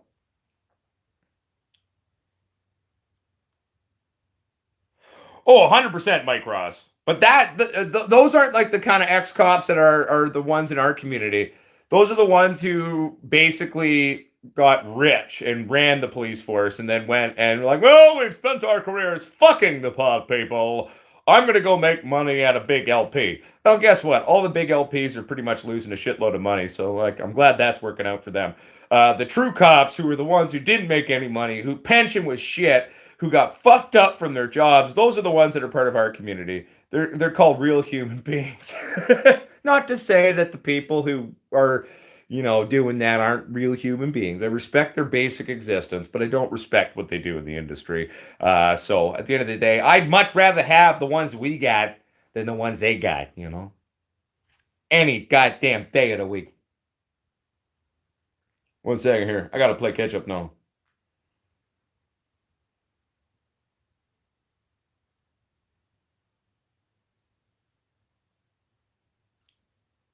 I actually bought these in Germany. These suspenders come from Germany.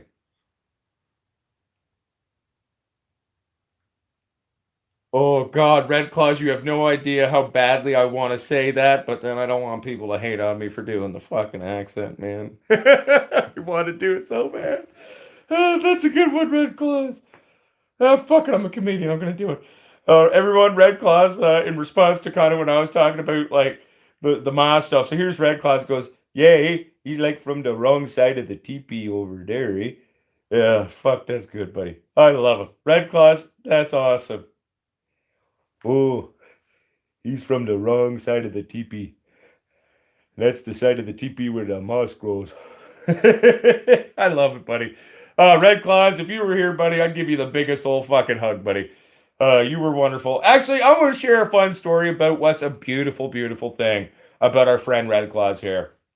The night where I first announced kind of what was happening to us and my stress about what I was facing and how the current council here, because the house I own, I rent the land. It's indigenous land, um, and they were basically just fucking my kind up the ass in every way from Sunday. Funnily enough, the new lease takes effect 2 days before their dope store down the road opens. Anyway, moving on. But I was pretty stressed out about that, and it's an intimidating thing, when you're a white guy who owns his house but rents land that you're on, and you're just sitting there like, well, what the fuck am I gonna do? Like, even if I've got a legal case to fight this here, I'm a white guy. I'm fucked. Holy shit! You ever heard of an uphill battle? Well, fuck, this is going up Everest. Holy shit, did you see what happened in 2020? Jesus, I'm so fucked. And long story short, Red Claws sent a really beautiful email to me and just basically said, like, one, I don't agree with what's being done, man. I just hope you know that. Two, I hope you know I've been a longtime fan of you.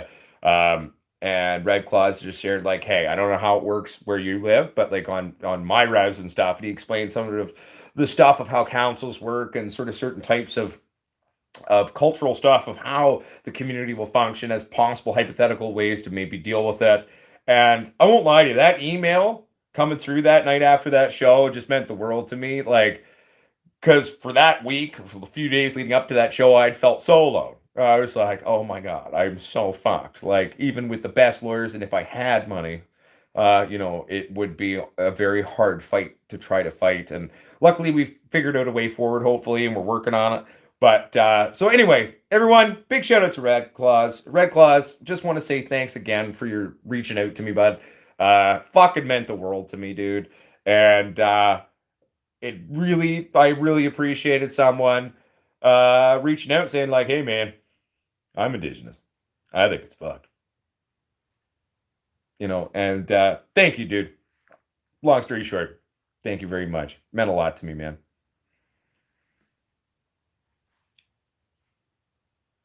I definitely answered it though, Dankus Genetics. The funny thing is the answer to that one's been said a few times, both in this show and most shows. We talk about micro agitation a lot these days, I think. Jamie Porter, a dehumidifier, you don't need to put a dehumidifier into a 3x3. You can actually just control the relative humidity of the ambient environment outside of your tent, and your intake fan will take care of it. Also, too, if you're having humidity issues of going too high inside your tent, make sure your exhaust is stronger than your intake.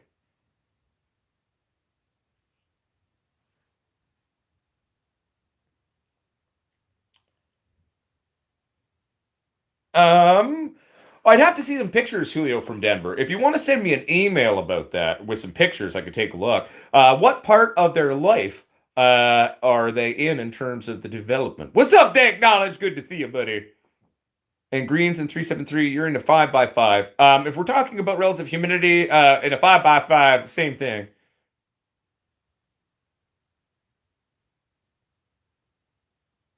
Hey, it's good to be regular, Modites. It's good to be regular.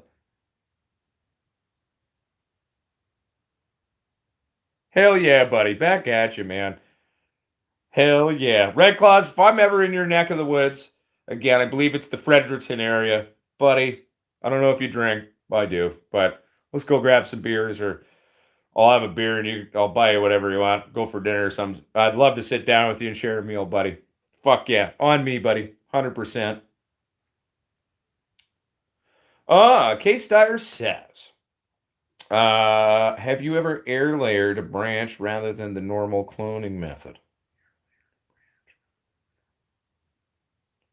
I don't know if I actually know what that is. I may know it by a different name, K-Star. Could you break down the basic technique for me and explain it? And then it may be new to me, or I may know it by another name, and I can give you my honest 2 cents on that one. I know it's sad, Joe. Quadruple 7B. Certain things have become cheap in COVID times, and certain things have gone through the roof in COVID times. It's funny how that works. Hell yeah! So then I can buy the same cases of beer. No, we'll go out to an actual place. Eh? Is there anywhere you like to eat? Red Claws on me, man. When I come down visit, fucking you tell me where you like to eat, bud. We'll fucking go there, bud. As long as there's cold beer, I'm pretty happy. Eh?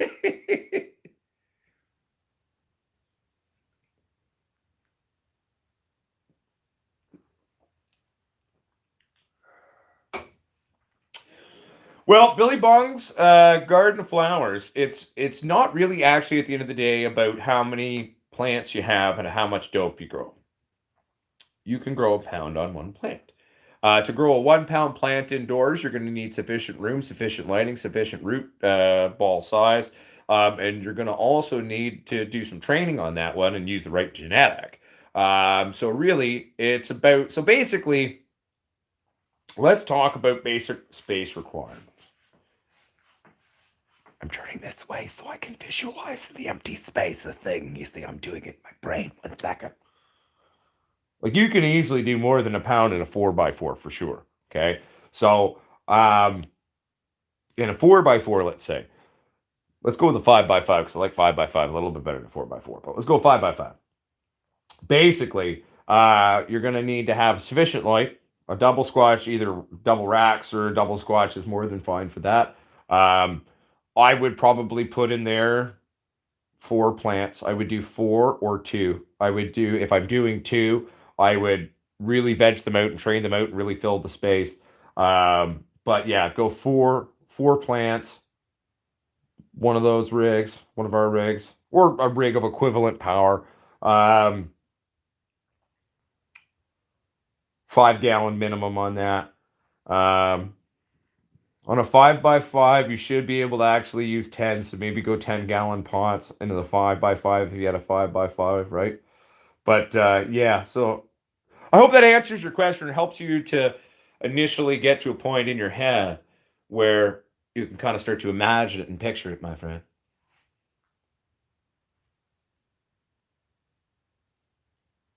I don't know, man. I mean, I actually don't mind spam. I know it sounds gross. I don't mind spam. But you gotta let me make the KD, eh? Because like I'm pretty particular about that KD. I'm pretty particular, eh? I gotta have it the way I want it. I like my KD al dente. And I like to make my own stuff. Like I take the powder and I do some other shit with it, you know? It'll be good, you know?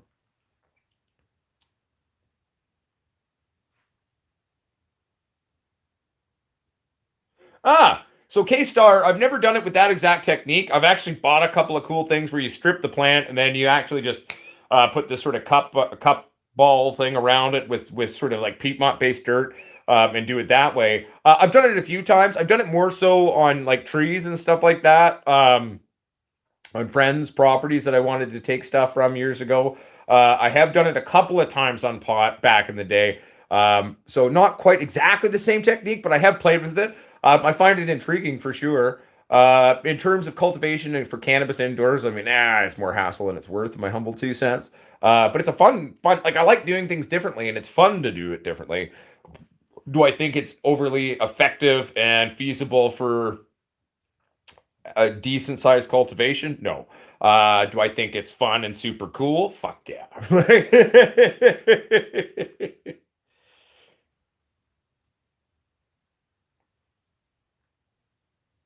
Oh, sounds good, Gassers. Well, welcome back, buddy.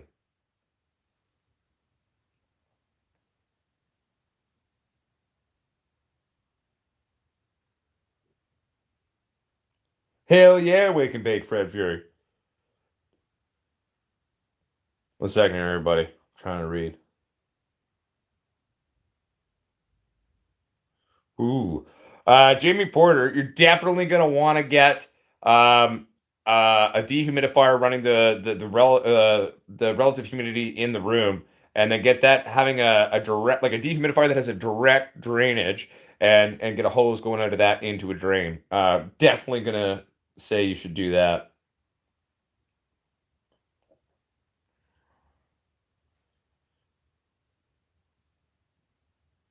Oh yeah, I agree, Matt Hoffman. And it's like adult arts and crafts growing weed, and it's also very therapeutic. It's good for mental health. Plus, also too, we're living in a world where half the time we keep getting put on lockdown or partial lockdown. So hey, having some friends that live in your house and you can play with, and grow and stuff. I mean, it's a lot of fun. Mike Ross says October 2021 will be the first ever review of the ACMPR/Cannabis Act. Do you suspect that they will make some big changes for home growers? Mike Ross, I do believe that they are going to change the ACMPR program, and I'm going to tell you exactly what they're going to change. There's some licenses currently in existence in the ACMPR program that are stupidly big. The system has been abused. The system was meant for medical production. However, the abuse in one sense isn't something that I think is necessarily something that's this evil thing. Okay. It's provided a safe place for growers to be able to do their craft when still being persecuted normally, to be able to help people and do a lot of outreach. Do I think some people are abusing it in a negative way and feeding into organized crime? 100%. Doesn't take a half brain dead monkey to figure that one out. Um, you know, even a half brain dead monkey could figure it out. But I think in terms of that, I think a lot of people who have the super giant licenses should be careful. Be aware that those numbers may change. That's why I've always kept my license small, because I knew this was coming. Especially once they started talking about legalization a number of years ago. Um, I do not think that the changes will be completely fucking everyone though. But there will be changes to that, because you got to remember the government keeps losing money. Their weed sucks though. They view the gray zone as competition. So where we can't just resist and say we're staying gray thumb forever, fuck you, because they will put us all in jail. That's gonna happen. But they are starting to roll out new legislatures in general that allow it to be a little bit easier for the craft grower, for the smaller cannabis producer to enter into the industry without all the red tape. Still a shitload of red tape, but without all as much red tape. Slightly lower costs in terms of doing it. It's still going to cost me per license 40 to 70 grand. And that's fucking stupid, by the way, everybody. Just saying. That's just dumb. All I want to do is a 2,300 square foot micro craft license plus two 500 square foot micro nursery licenses for doing our genetics. It's all going to be contained in one self-contained facility. It's still going to cost me a bajillion dollars. I'm hoping years down the road, the cost associated with doing any of this will be much cheaper. But the ACMPR will directly be addressed, because it is something that is being used by many of us. You know, in one sense is a good way, and then some of us are doing it too big and too much, and that's where all the competing pot is coming from. So I don't think anyone who's engaged even in doing that should go to jail. What the government needs to realize is we need to create an actual legalization. We need to create an actual free market, an open market that allows the people that want to be engaged in the artisanship of growing cannabis to be able to do so. And you can't charge us bajillions of dollars to do it. You can't make our life a living hell so that no one, like most home growers, most of the best growers in this country aren't running these giant, stupid, huge grow ups. Most of the best growers in this country who have a passion, who dedicate their lives to learning the ways of the weed titty force, aren't these rich people. We're not criminals. We're fucking farmers, for fuck's sakes. And at the end of the day, we're normal, working class heroes of Canada. Let us in. We're not gonna fucking, like look at beer. There's Molson and Labatt and the big super companies, but then there's a huge fucking market for craft as well. At the end of the day, the government would be very smart to redo legislature to allow people in and stop making it so exclusionary. Because right now, a lot of the Cannabis Act in general, it basically makes it legal for the government and for the rich. If you aren't rich, you're fucked. Doesn't matter how good you are, doesn't matter how much you love it, doesn't matter how much you're actually creating a safe product for the true people to consume. The government only pretends to give a shit about that half the time, right? So the government would do very well to give their heads a shake and really break that system. So I'm hopeful for the restructuring.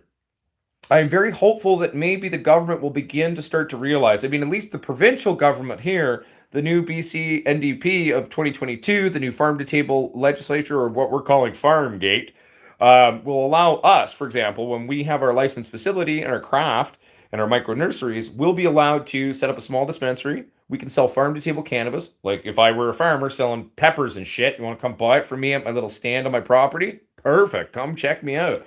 And then I'll also be able to go sell to retailing stores. Farm to table, though, right? I don't got to irradiate that shit, spray it full of poison, or do any of that stupid, retarded crap the government wanted us to do, which was a big part of what I resisted on, a lot of it too.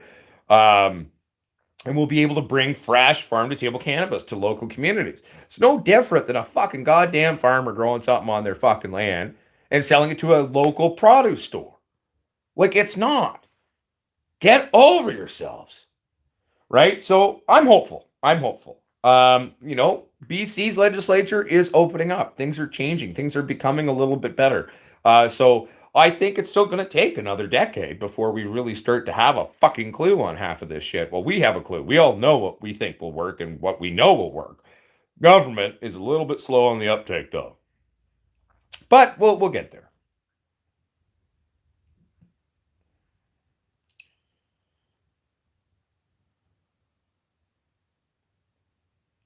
I don't know copycat genetics, Jason Deskins. What do I think about feminized seeds from an F2 or 3 clone? Well, I mean, I don't like feminized seeds in general usually, but if I can avoid it. But as long as the genetics in and of themselves were fairly stable, then you're good to go. I wouldn't worry about it.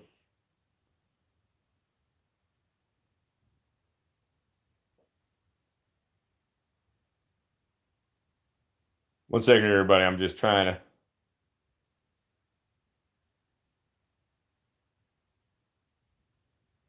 I agree, Dankness Genetics, by the way, about the house and the foundation crap. Thank you, Mike.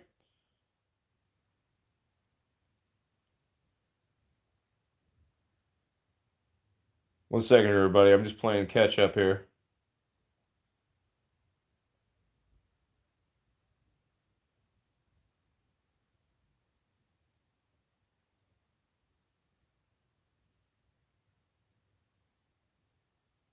One second, everybody. Clarence Boyer, if you're talking about my medical license, I have to renew my medical license every single year. And I do believe with the government licenses, I'm pretty sure there's a renewal period too, because the government loves to charge you an administration fee on anything you do. So I'm assuming I'm going to have to renew that crap as well. That one I'm not 100% sure on. One second here. I'm just trying to play catch up, everybody. Bear with me. I'm reading. I'm reading.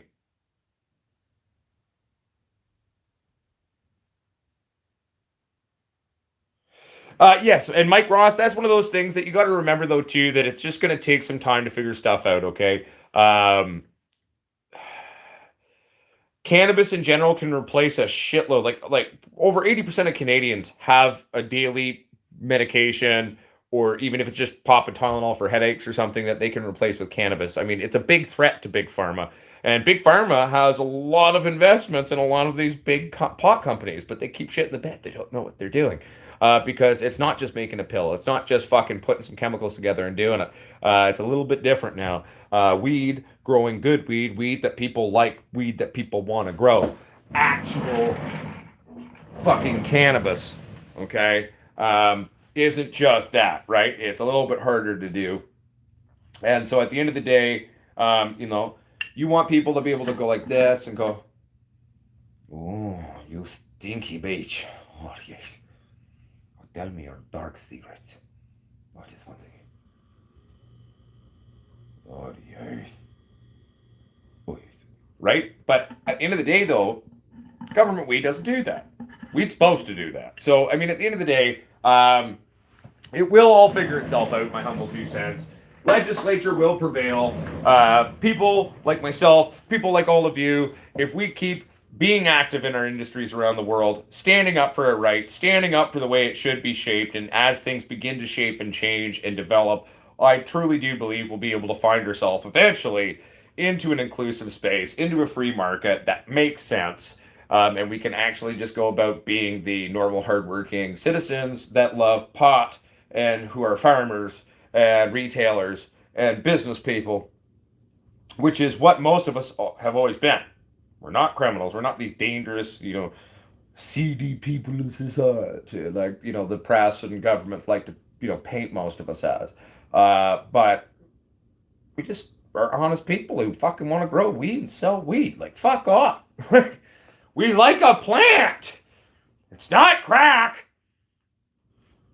So anyway.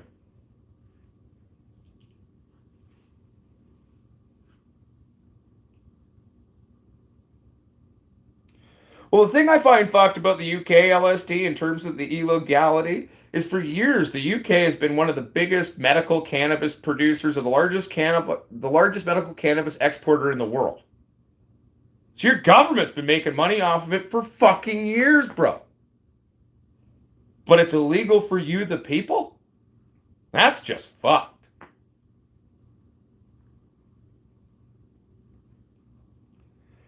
Unknown, we have rights. You say what rights? I think the statement of saying what rights unknown is when you've already been defeated. Okay? If you say what rights, you are acknowledging the power of the powers that be to tell you what your rights are. Okay? I'm not saying let's go complete anarchy and burn the damn system down. Well, part of me wants to be fair.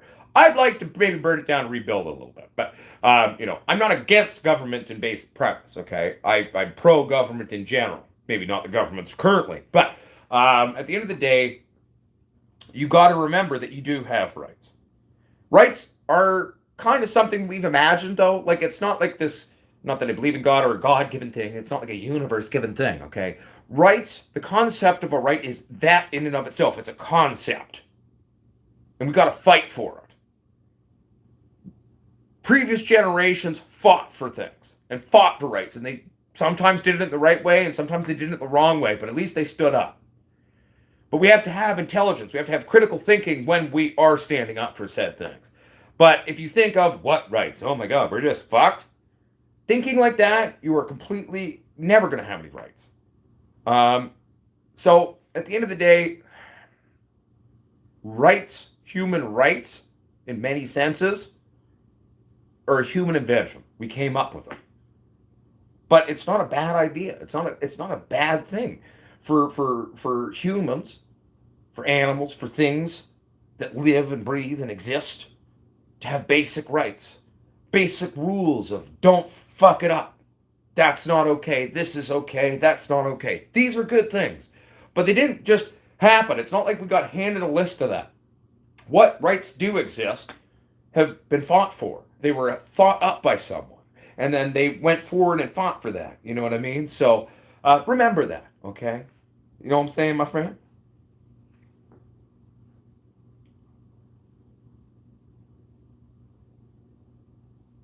Well, exactly, Ganjanano, your mom. And at the end of the day, if you've got some plants growing at home and it's helping you live a better quality of life, how is that something that's harming society? You're not harming yourself. You're not harming your neighbors. You're not harming anyone around you.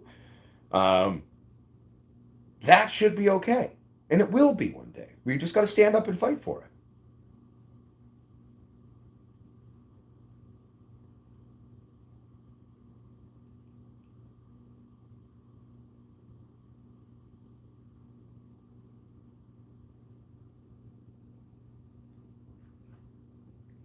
What's up here, everybody? I'm just playing catch up now. What's up, Bill JB? Good to see you, buddy.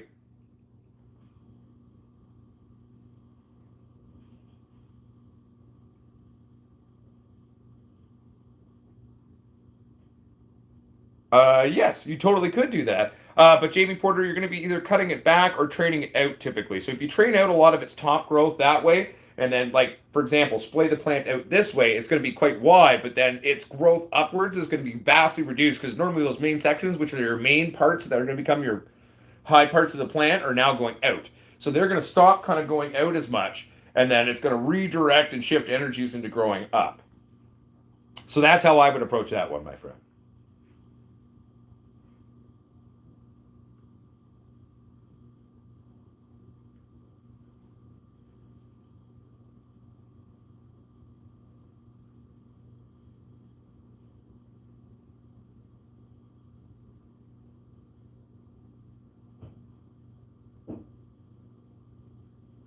Okay, I believe I've caught up there. Ah. So, how's everyone else doing? Are we having a good week? We're having a good start to 2021 so far.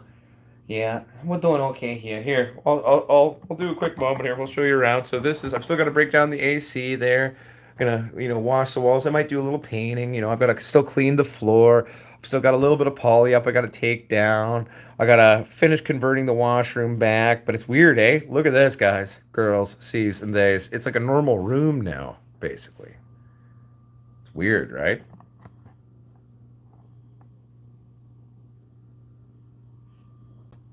It's freaking me out too.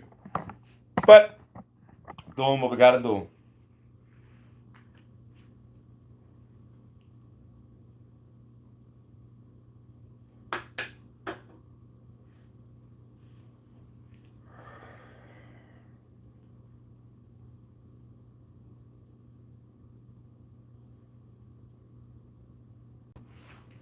Nice, Red Claws. Now, is that CBD Kush like a crossing of obviously something hempy with an actual Kush? So it has active THC cannabinoids in it as well, my friend, or?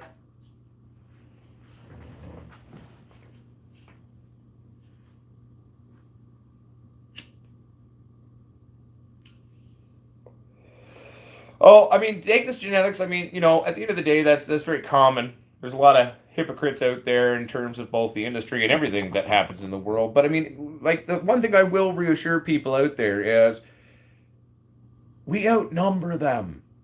Never forget that. We outnumber those in power. I'm not saying let's just go full anarchy and burn anything down. But remember, if we all talk to each other and decide to stand unified, like you'd be astonished at what could happen overnight if enough people around the world stood and moved at the same time in the same way. Never belittle the power we have. Never forget it. Because the day we give up that power, we forget about it, is the day they win. They're scared of us. They always have been. From going way back when, to ancient China and the rulers and the emperors, to back to Egypt and the ruling class there, to the monarchies throughout Europe. They've been scared of us the whole time. There's a reason for that.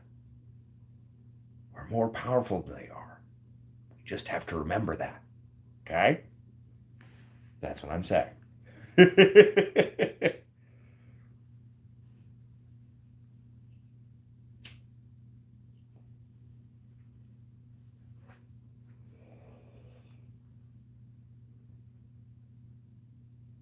Yes, Jamie Porter, low stress training is one of the most beneficial techniques to be used with photos indoors ever.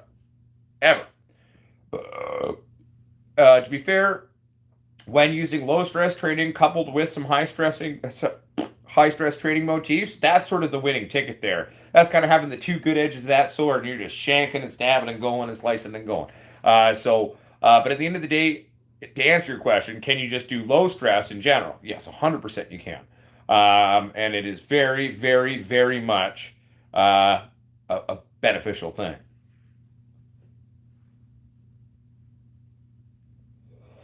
I mean, THC bomb, if you're not worried about the mother plant um, vegging fairly quickly or producing new clones or clippings very quickly, you don't need tons of light.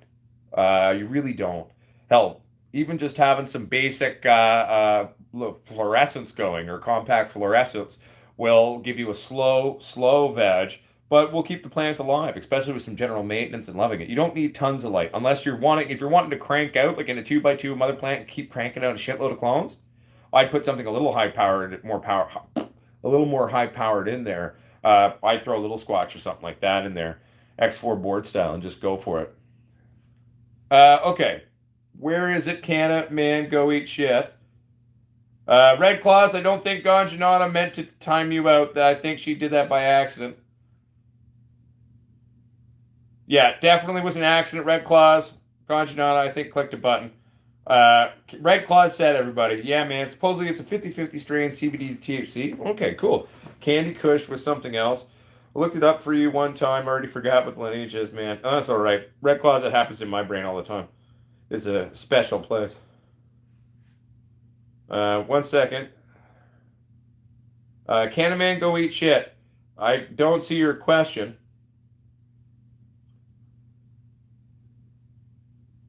Uh, yeah, Red Claws. I definitely think that was an accident on Gajinata. She did not mean to do that. So I wonder if I can like untime him out. Nope, don't have that power. Sorry, buddy. You'll be okay.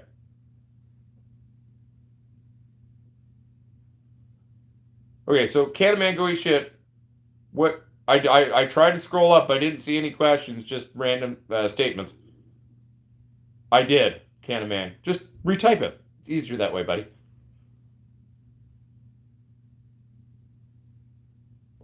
What's up, Noob Grower 420? I just doing the show, my friend, as we work on getting the lab all cleaned up and ready to go and ready to flip the damn house and get that going on so we can move on to the new house, the new lab, the new facility.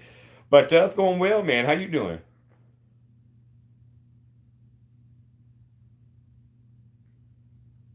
No, no, no. Ganja Donna, your mama, you're good. Red Claws, it was unintentional. We love you. Everything's good. That's okay, Ganja Donna, your mama. I couldn't either. It was an accident. For my mods out there, if you ever accidentally click something or someone by accident do that, just apologize. Say like, "Yo, man, sorry, man, I have to click things on the phone," you know.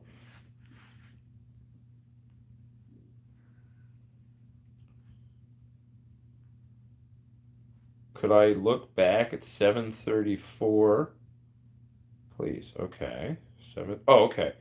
LJB says, "Oh, that's good. Give me the time code on it. That's actually very helpful. Can you differentiate between your spectrum options like diode type, etc., like when buying? What is the difference between the two options offered?" Well, okay, so one, the 301B is a slightly older chip. The 301H is the first chip released by Samsung. Physically, they're basically the same chip. There is a different binning technique. One has 3 steps, one has five in terms of how they differentiate. So there are subtle, nuanced differences just to the lights or the light emitting out of it itself. 301Bs were designed to light offices. 301Hs were the first released chip with horticulture in mind by Samsung.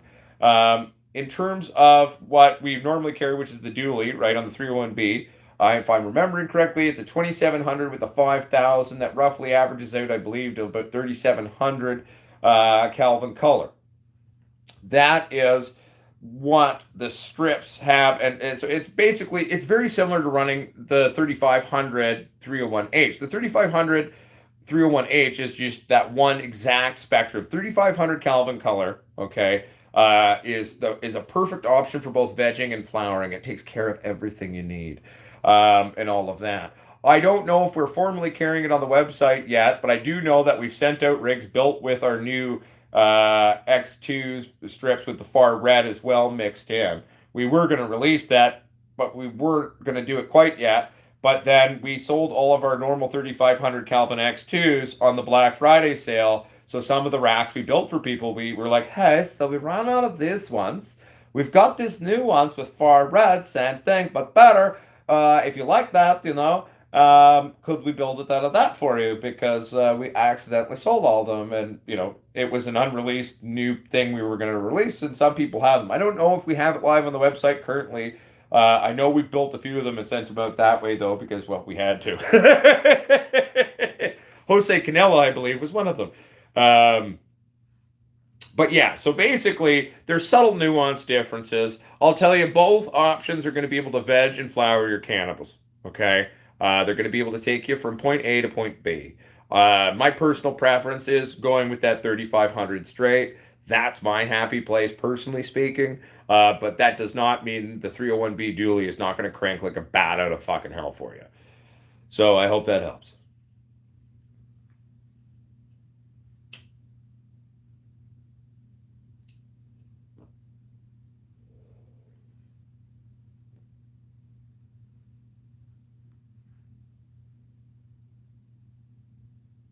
Okay, so can a man go eat shit? What do you think of growing cannabis just for like baby nugs and leaves to eat them?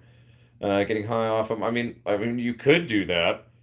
I would say it's I mean, hey, if that's what makes you happy, I'd say go for it. I mean, that's not really what growing is for me. I want to make, you know, the nicest buds I can, not just random small buds to eat. I mean, I'm not quite a cow. I like eating cows, but but if that's what you want to do, I say all the power to you. It's not for me. But hey, can a man go eat shit? I guess, hey, if it makes you happy, man, go for it. What do I think about growing seeds? Well, I'm pro growing seeds. I'm a breeder, and we're starting a genetics company. So yeah. Or are you saying what are my thoughts between like small popcorn nugs and tops? I mean, well, tops are obviously tops, and small popcorn nugs are obviously the smaller bottom parts that are usually less developed than the tops. But I've had some amazing popcorn small nugs off shit over the years that are astonishingly yummy. So I would say, hey, I'm just going to be happy with what I get.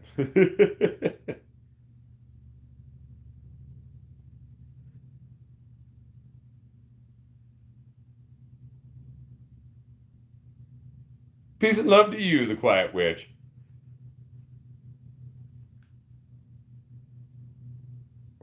Cody Monco is still around. His name is different on YouTube now because his account got shut down, weirdly. So he is, I believe, Cody Marijuanco now on YouTube. So if you see a Cody Marijuanco or something like that, that is actually Cody Monco. He's doing all right.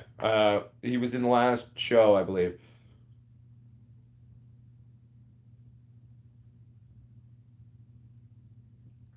Jason Houlihan, it's not so much that like you won't get high if you don't decarb, but it's to maximize that. So you got to remember things like THCA is a non-psychoactive component. There's an extra carbon atom that needs to be dropped out of that to make it THC.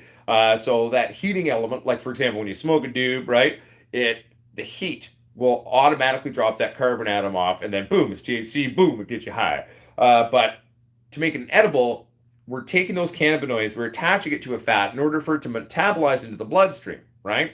But if a lot of that is THCA that's bound to those fat molecules, we're still ingesting the cannabinoid, but it hasn't dropped that extra carbon atom off, so it can't become THC to get you high.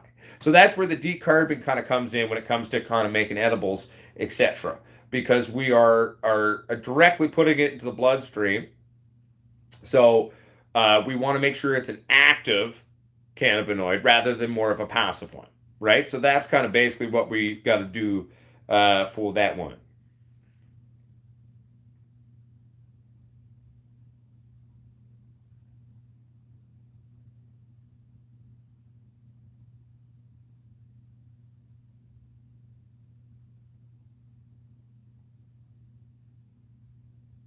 I'm just reading everything.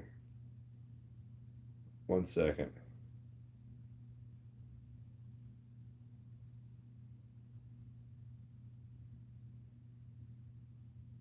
Hmm. Must be pre-decarbed. No, or else you're just really good, Johnny Summertime. But also to remember, decarbing is the same in a sense as the curing. Like the curing process contains decarbing within it, right? So when we're curing our cannabis over time, when it's drawing, when it's curing, there's a natural decarbing process that is partaking or not partaking, that is taking place within our jars, and as we're curing that out, right? Decarbing is part of curing, and it is a natural process that's naturally occurring slowly. Okay. So, for example, if you've got something that's been curing for a really, really, really long time, there's a very good chance that a lot of the THCA that was present in it at one point in time has already fucking dropped that carbon atom. Okay. But, decarb just to be safe. But at the end of the day, right, like you got to remember it's not like decarbing isn't happening on its own. It's a natural process that's happening within the flower, okay? But like if we're gonna go right to attach to that, we gotta decarb it first. We can make our can butter, make the brownies. We don't want to wait forever to do it. We want to eat the damn brownies now, right? So that's why we do that.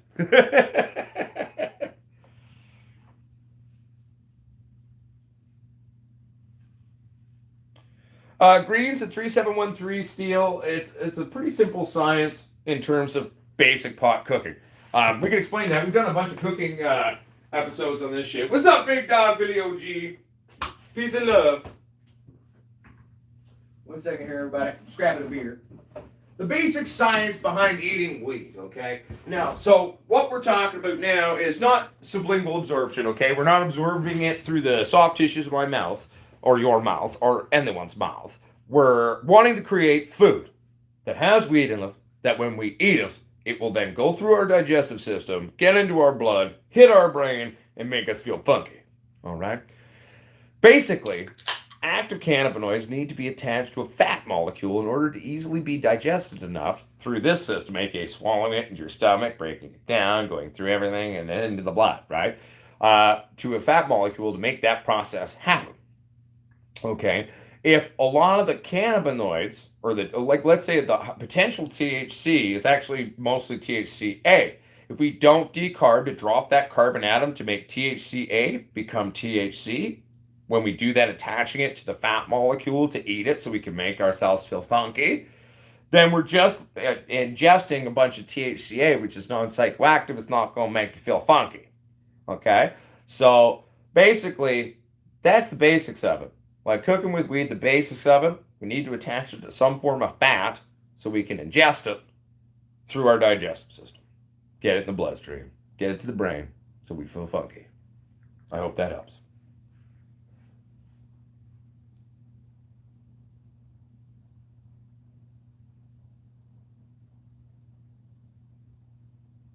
I'm not denying anything Candyman go eat shit. I'll take a look at someone else's video about by okra. That's cool. I'm not really worried about it, buddy. Calm down. It's gonna be okay. And we can, but this is my channel. We don't need to talk about it that much. I send me a link to the video, and I'm happy to go take a look about it. You seem to be having a very intense, passionate moment about it, and I'm not sure why. I'm not denying anything. Just kind of done with talking about it. Okay, moving on.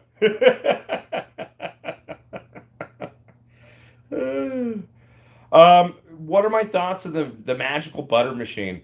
I don't like it. Personally, I think it's a great thing for a lot of people at home who are nervous about maybe making butter or making other things. The few times I've tried to help someone use one, it didn't work really. It didn't, like, you follow the directions, you do what it says to do, and it doesn't turn out right. And I'm sort of, I don't know, I've always found it easier just to do everything manually. Like I make my can of butter in a pot. I take the time and just do it. If I'm making oils, I do it that way. I use a double boiler kind of system in a glass jar to remove things. If I'm using a grain alcohol or making an isohash oil or doing all those things over the years, right? If I'm making a candy, I'm just going to make it myself. If I'm making a tincture, I'm just going to make it myself. So I love the basic idea of creating a machine that could, in theory, do all of these things. But for the few times I've seen it in action, doesn't really work very well. It doesn't really do what it's supposed to do properly. So I don't know. I think it'd be better to sell an educational video where we just show people this is how you use basic shit in your own house to make it. It's very nice. It work out every time if you watch this video and do this. Understand the basic premise of it, and then you're good to go. Any machine that comes in and claims to do a bunch of shit for me so I don't have to, I don't know. I don't like that as much, personally speaking. So, I don't know. I just like a hands-on approach with it.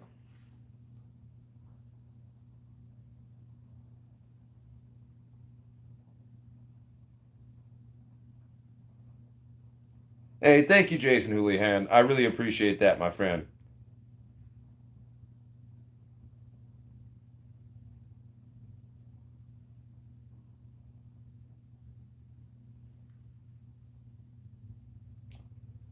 Yes, bag seeds aren't necessarily bad, okay?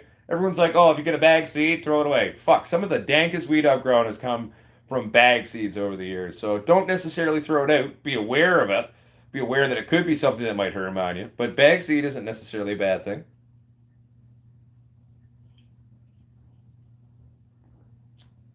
A photo can, and by indefinitely, I mean eventually it could get a pathogen and die, but in theory, The oldest mother plant I've ever met was almost 40 years old. The oldest one I had was close to 10. But yeah, like no, you can keep a mother plant in veg and alive for a very, very long time. In theory, indefinitely. Certain basic maintenance needs to be done. You got to trim her back a lot often.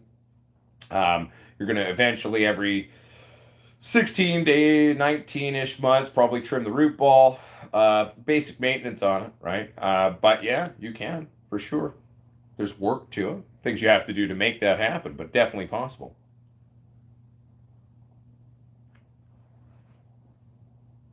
Oh, where's Lutz? I didn't see Lutz. Hi, Lutz, Chowie. How are you, my friend? Good to see you.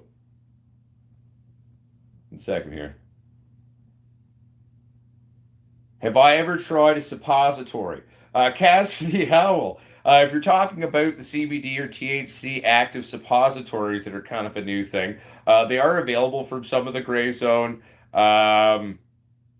dispensaries or companies out there. I have not personally tried them myself. I know a couple people who have, and they said that it made their buttholes feel nice. The one person I'm thinking of in particular used it for, they have sort of kind of bad digestive system crap, whether it's Crohn's, whether it's colitis, whether it's this, no one really knows, but they've always struggled with the digestive system. It's not been their friend.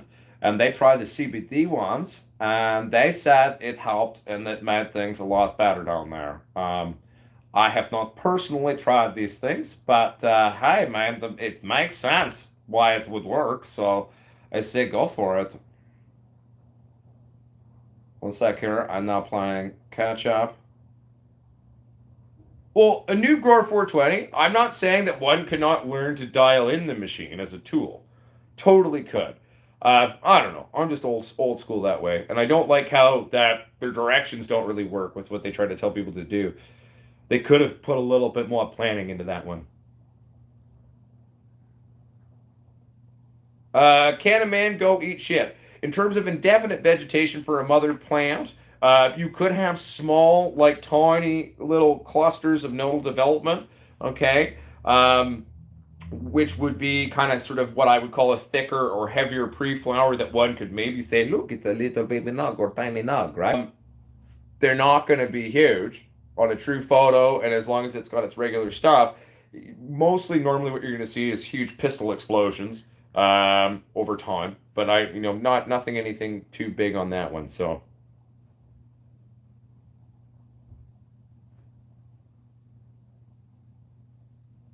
well, Johnny Summertime. I mean, I'm sure some people are doing them for fun, but actually, a lot of the CBD ones and or blended CBD THC ones have been used a lot for actual gastrointestinal digestive tract bullshit, and it's helped a lot of people with some basic stuff. So that's, to my knowledge anyway, what they're being used for. I mean, I'm sure some people are using them for fun too. But I was more speaking from a medical standpoint.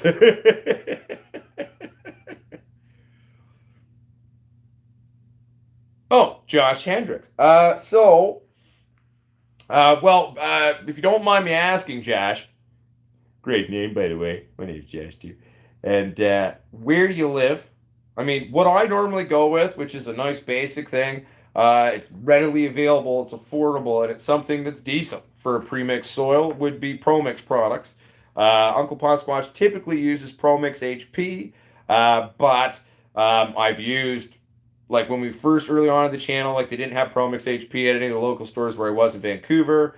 So I was normally just walking to the store and then I'd carry it home. So I would try. I've tried their all-purpose, which is the non-organic. I've tried their organic vegetable, mix herb bag one. Uh, I was happy with both products. The all-purpose does seem to have some slow release kind of fertilizers in it, so it can be a little tricky when it comes to trying to flush it out unless you're running a really long flowering window on it. I will say with their organic mix, I mean, you definitely need to start feeding fairly quickly. It's got a little bit less sort of life or give to it. But in general, Pro Mix products are great. I like Pro Mix. I'm willing to spend my money on Pro Mix. I think it's a great, forgiving, easy medium to work with for people. So that would be my recommendation if you live somewhere, Josh, where Pro Mix products are available. I hope that helps.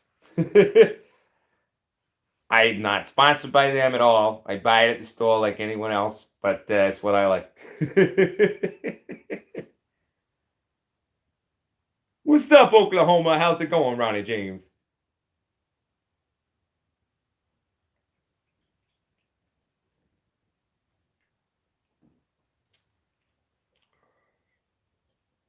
What's that, Dankness Genetics? Oh, wait. Wild Bill says, I have a question about carbonated water. Did it once now. How often can I apply it? Yeah, so basically, Wild Bill, typically in flour, when I'm using the carbonated water trick there, but I'm usually doing it anywhere from sometimes I'll do it once or twice a week. Sometimes I will do it every feeding day and then do just like a liter on top of that. There's a bunch of ways to implement it I've been playing with over the years, but you can easily do it 2 or 3 times a week. Or like, yeah, so yeah, have at her, but it's not gonna hurt anything if you like to go a little heavy on it. Uncle Potsquatch has.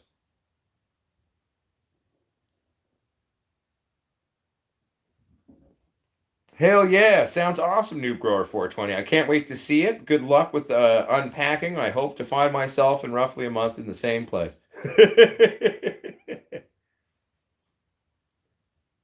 Dankness genetics, yeah. So basically, often you'll see these like kind of like a little weird, kind of little fertilizer pellets throughout some of the through the all-purpose there, right? And that's just a little bit, and it's not a huge amount. There's not tons of them, but it's kind of like a slow release little pellet uh, over time as you water it in is releasing out nutrition, and it can make it a bitch to flush.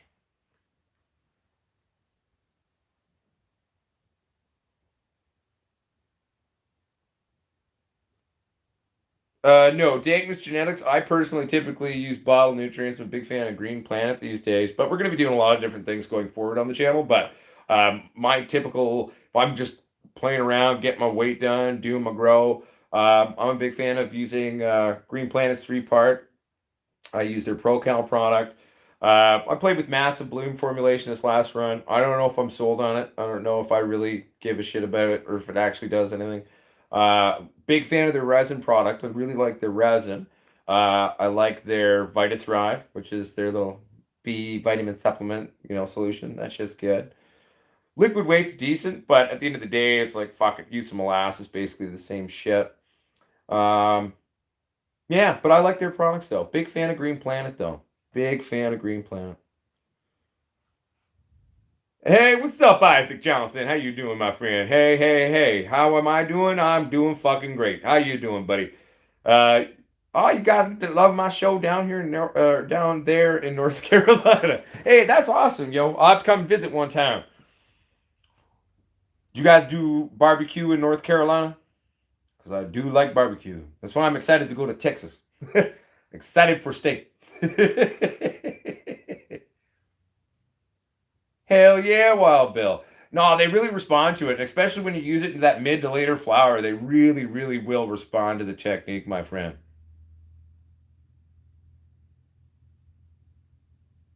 Oh, I feel you, Matt Hoffman. Eh. At the end of the day, I mean, I don't mind a little complexity. I like having a bunch of different bottles that I'm fucking around with and playing with shit too. It's fun. I pretend I'm like a mad scientist and all that. It's fun. But I mean, I feel you at the same time. Sometimes keep it simple, stupid, easier is better, right? But that's just not necessarily my technique per se.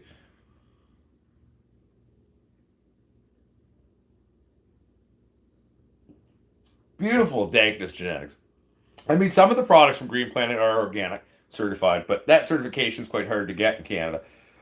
We're pretty anal retentive on handing it out, but not all of them, to my knowledge. But they're very easy, easy on the plant, flush out super easy, no issues. Hmm. I've never tried that one, Jason. I Send me an email with a link to it. Or post a picture with a link to the Facebook group. That's actually an easy way too, because I do watch the news feed on that Facebook group, everybody. For those of you who are on Facebook, who aren't part of the group, We do have a Facebook group. It's a great place to hang out with your fellow Potsquatches, share and care with each other, help each other learn. It's a great time. As long as you're not an asshole, answer the questions when you attempt to join the group. It's liability. It's called the Potsquatch Growers Community on Facebook. And welcome. Treat people with respect. It's a place for all people, all colors, all superstitions or religions. I guess I should probably say a little bit more respectful. I'm the son of two priests, so I enjoyed that joke. All orientations, so all political beliefs. Leave all your personal bullshit at the door. Love the weed titty. Come hang out with some cool cats, and we all have a good time. And it's a great time. So check that out. The Potsquatch Growers Community on Facebook, everybody. I don't know. I've never been to Carolina, and I don't know about Carolina cooking personally, unless you're talking to someone else. I don't know.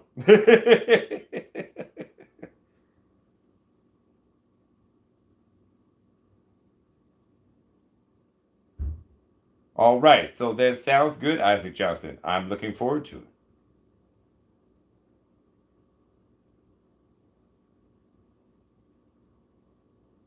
I'm just reading. Yes, that is a rosin press. It is, my friend D. Childers. Most certainly.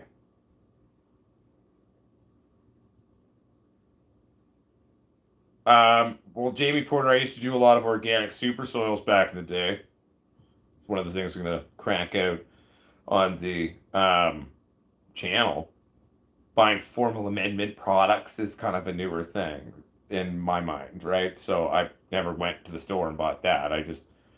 I mix up super soils and we'll do it that way for sure. That's how I like to go organic typically if I'm going to do something. Or making my own teas and shit like that, just doing compost and fucking cooking some shit down, you know what I'm saying? Thank you, Ganja Naughty Old Mama. Tyler Beasley, don't worry. I will check the Facebook applications after the show. There are other moderators there who also will do intakes and stuff like that as well. But yeah.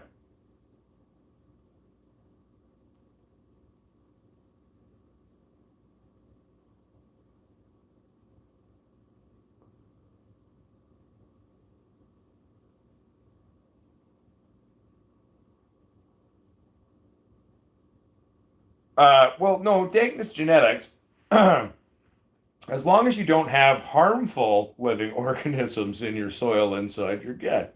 Um, if you're worried about negative things, any form of soil propagating pest that's a negative asshole, or just dump a bunch of beneficial nematodes in there, man. Microscopic worms that'll be your friends. They'll pass through these assholes and kill them, and then break down their body for greater food for future generations. Nematodes. It's great. So, I mean, that's really what I'm going to do. Um, so no, I don't think, you've got to have some, certain environmental things dialed in, I guess, to properly make sure everything's copacetic. But don't bring anything in with bad shit in it. You're good.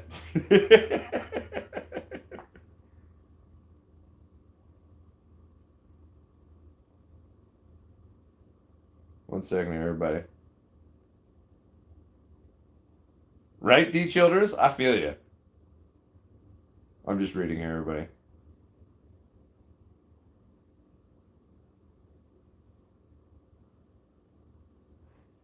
Well, I mean, nitrogen, phosphorus, and potassium is present in a lot of different products that Kermit fruit.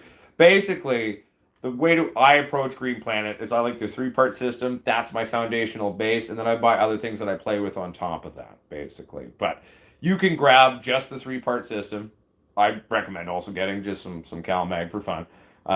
And that will take you the whole way. You can grow some amazing, crazy, super dank just with those products. All the other products are kind of extra bells and whistles. Do you really need them? Not necessarily, no. Is it fun? And some of them really do some stuff that you notice? Yeah, totally. But I mean, basic plays, start with the three part. Get some cal or pro cal. Boom. Just go fuck with it. It's great. Plants will be nice.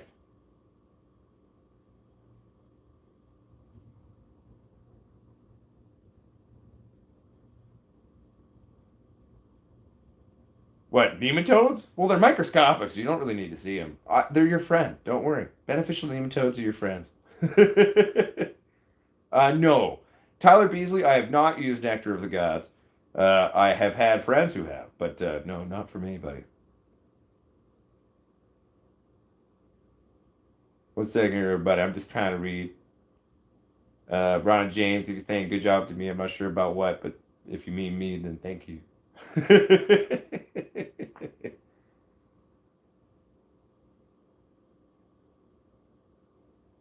One second, everybody. I'm reading. What's up, Ross and Smoke? How you doing, my friends? Good to see you. Rock and roll.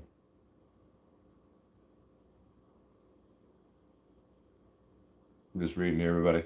I'm playing catch up. Well, I feel you, Jason Houlihan. That could be probably very true.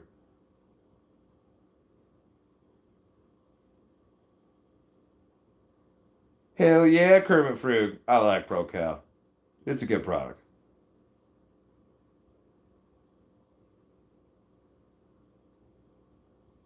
One second here.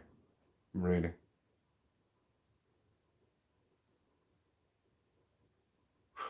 All right, everybody. This show's been going on for a little over 2 hours now. So I think my batteries are spent. I think they've been down for a bit. I think people can sense that. I think a lot of people at home watching the show, they're like, oh, he's running out of steam. The beer doesn't even spark my brain though. But everyone, it's been a wonderful show. Thank you for tuning in. And for everyone who still shows up and participates, even though right now I'm sitting basically, I'm going to do it in the garage right now. Renovated garage. There's no plants around me and nothing. And thank you so much for still tuning in. We are in transition. The new lab's going to be sick. We're going to have it all going. We're even going to try to step up our game and make it a little prettier and fancier in terms of the actual productions and things there a little bit. So, good things coming. And but I really do appreciate people still tuning in and giving a shit and being part of the community. And thank you so much. I really do appreciate it, everybody. It's it's nice to have these times hanging out. You know what I mean? When I'm dealing with the bullshit that I am. So it's been just fun. Thank you, everybody. If Ronnie James is asking if I have a restaurant, no, I don't. I've been a head chef before. I've been a lot of things. I'd like to start a bar restaurant one day. That's actually in my business plan. It's called Potsquatch's Bar. It will be done one day. But anyway, everybody, thank you for tuning in. Have a beautiful, wonderful evening or daytime, wherever in the world you find yourself currently. And, or morning, I guess, any time of the day you're in. I hope it's fucking awesome. And at the end of the day, check out PotsquatchGrowers.com for the pretend store where you can pretend to buy merch and swag items and soon garden supply. We will have that fixed, but I've kind of put that on the back burner until I get this stupid house sold. We buy the new one and get the new lab. And we'll get that fixed, though, going forward. Check out Squatch Lighting Systems. That's right, ladies and gentlemen. We are our very own lighting brand, brought to you by, in partnership with SoulStrip. That's right, with two little companies building lights for you. We're growers building lights for growers. We're the only ones trying to make them easily fixable and upgradable. And we got the best customer service around. Sometimes even I'm the one who calls you. I know, it sounds scary. I'd be scared though. But check that out, my friends. Check out our CBD line. We got new CBD products releasing very soon, available in the continental US of A. They ship out of Vegas. That's right. Anyway, everybody, I love you. Keep it real. And remember, the true grower is the forever student. The true grower is not afraid to take risks. The true grower makes educated, stupid decisions. And at the end of the day, have a little bit of fun. Be nice to those around you. Be nice to yourself. Have a good time. Let's give 2021 goddamn hell. All right? All right. Love you, everyone. Keep it sexy. Say goodbye, weed titties. Goodbye, weed titties. Hey, bye, everybody.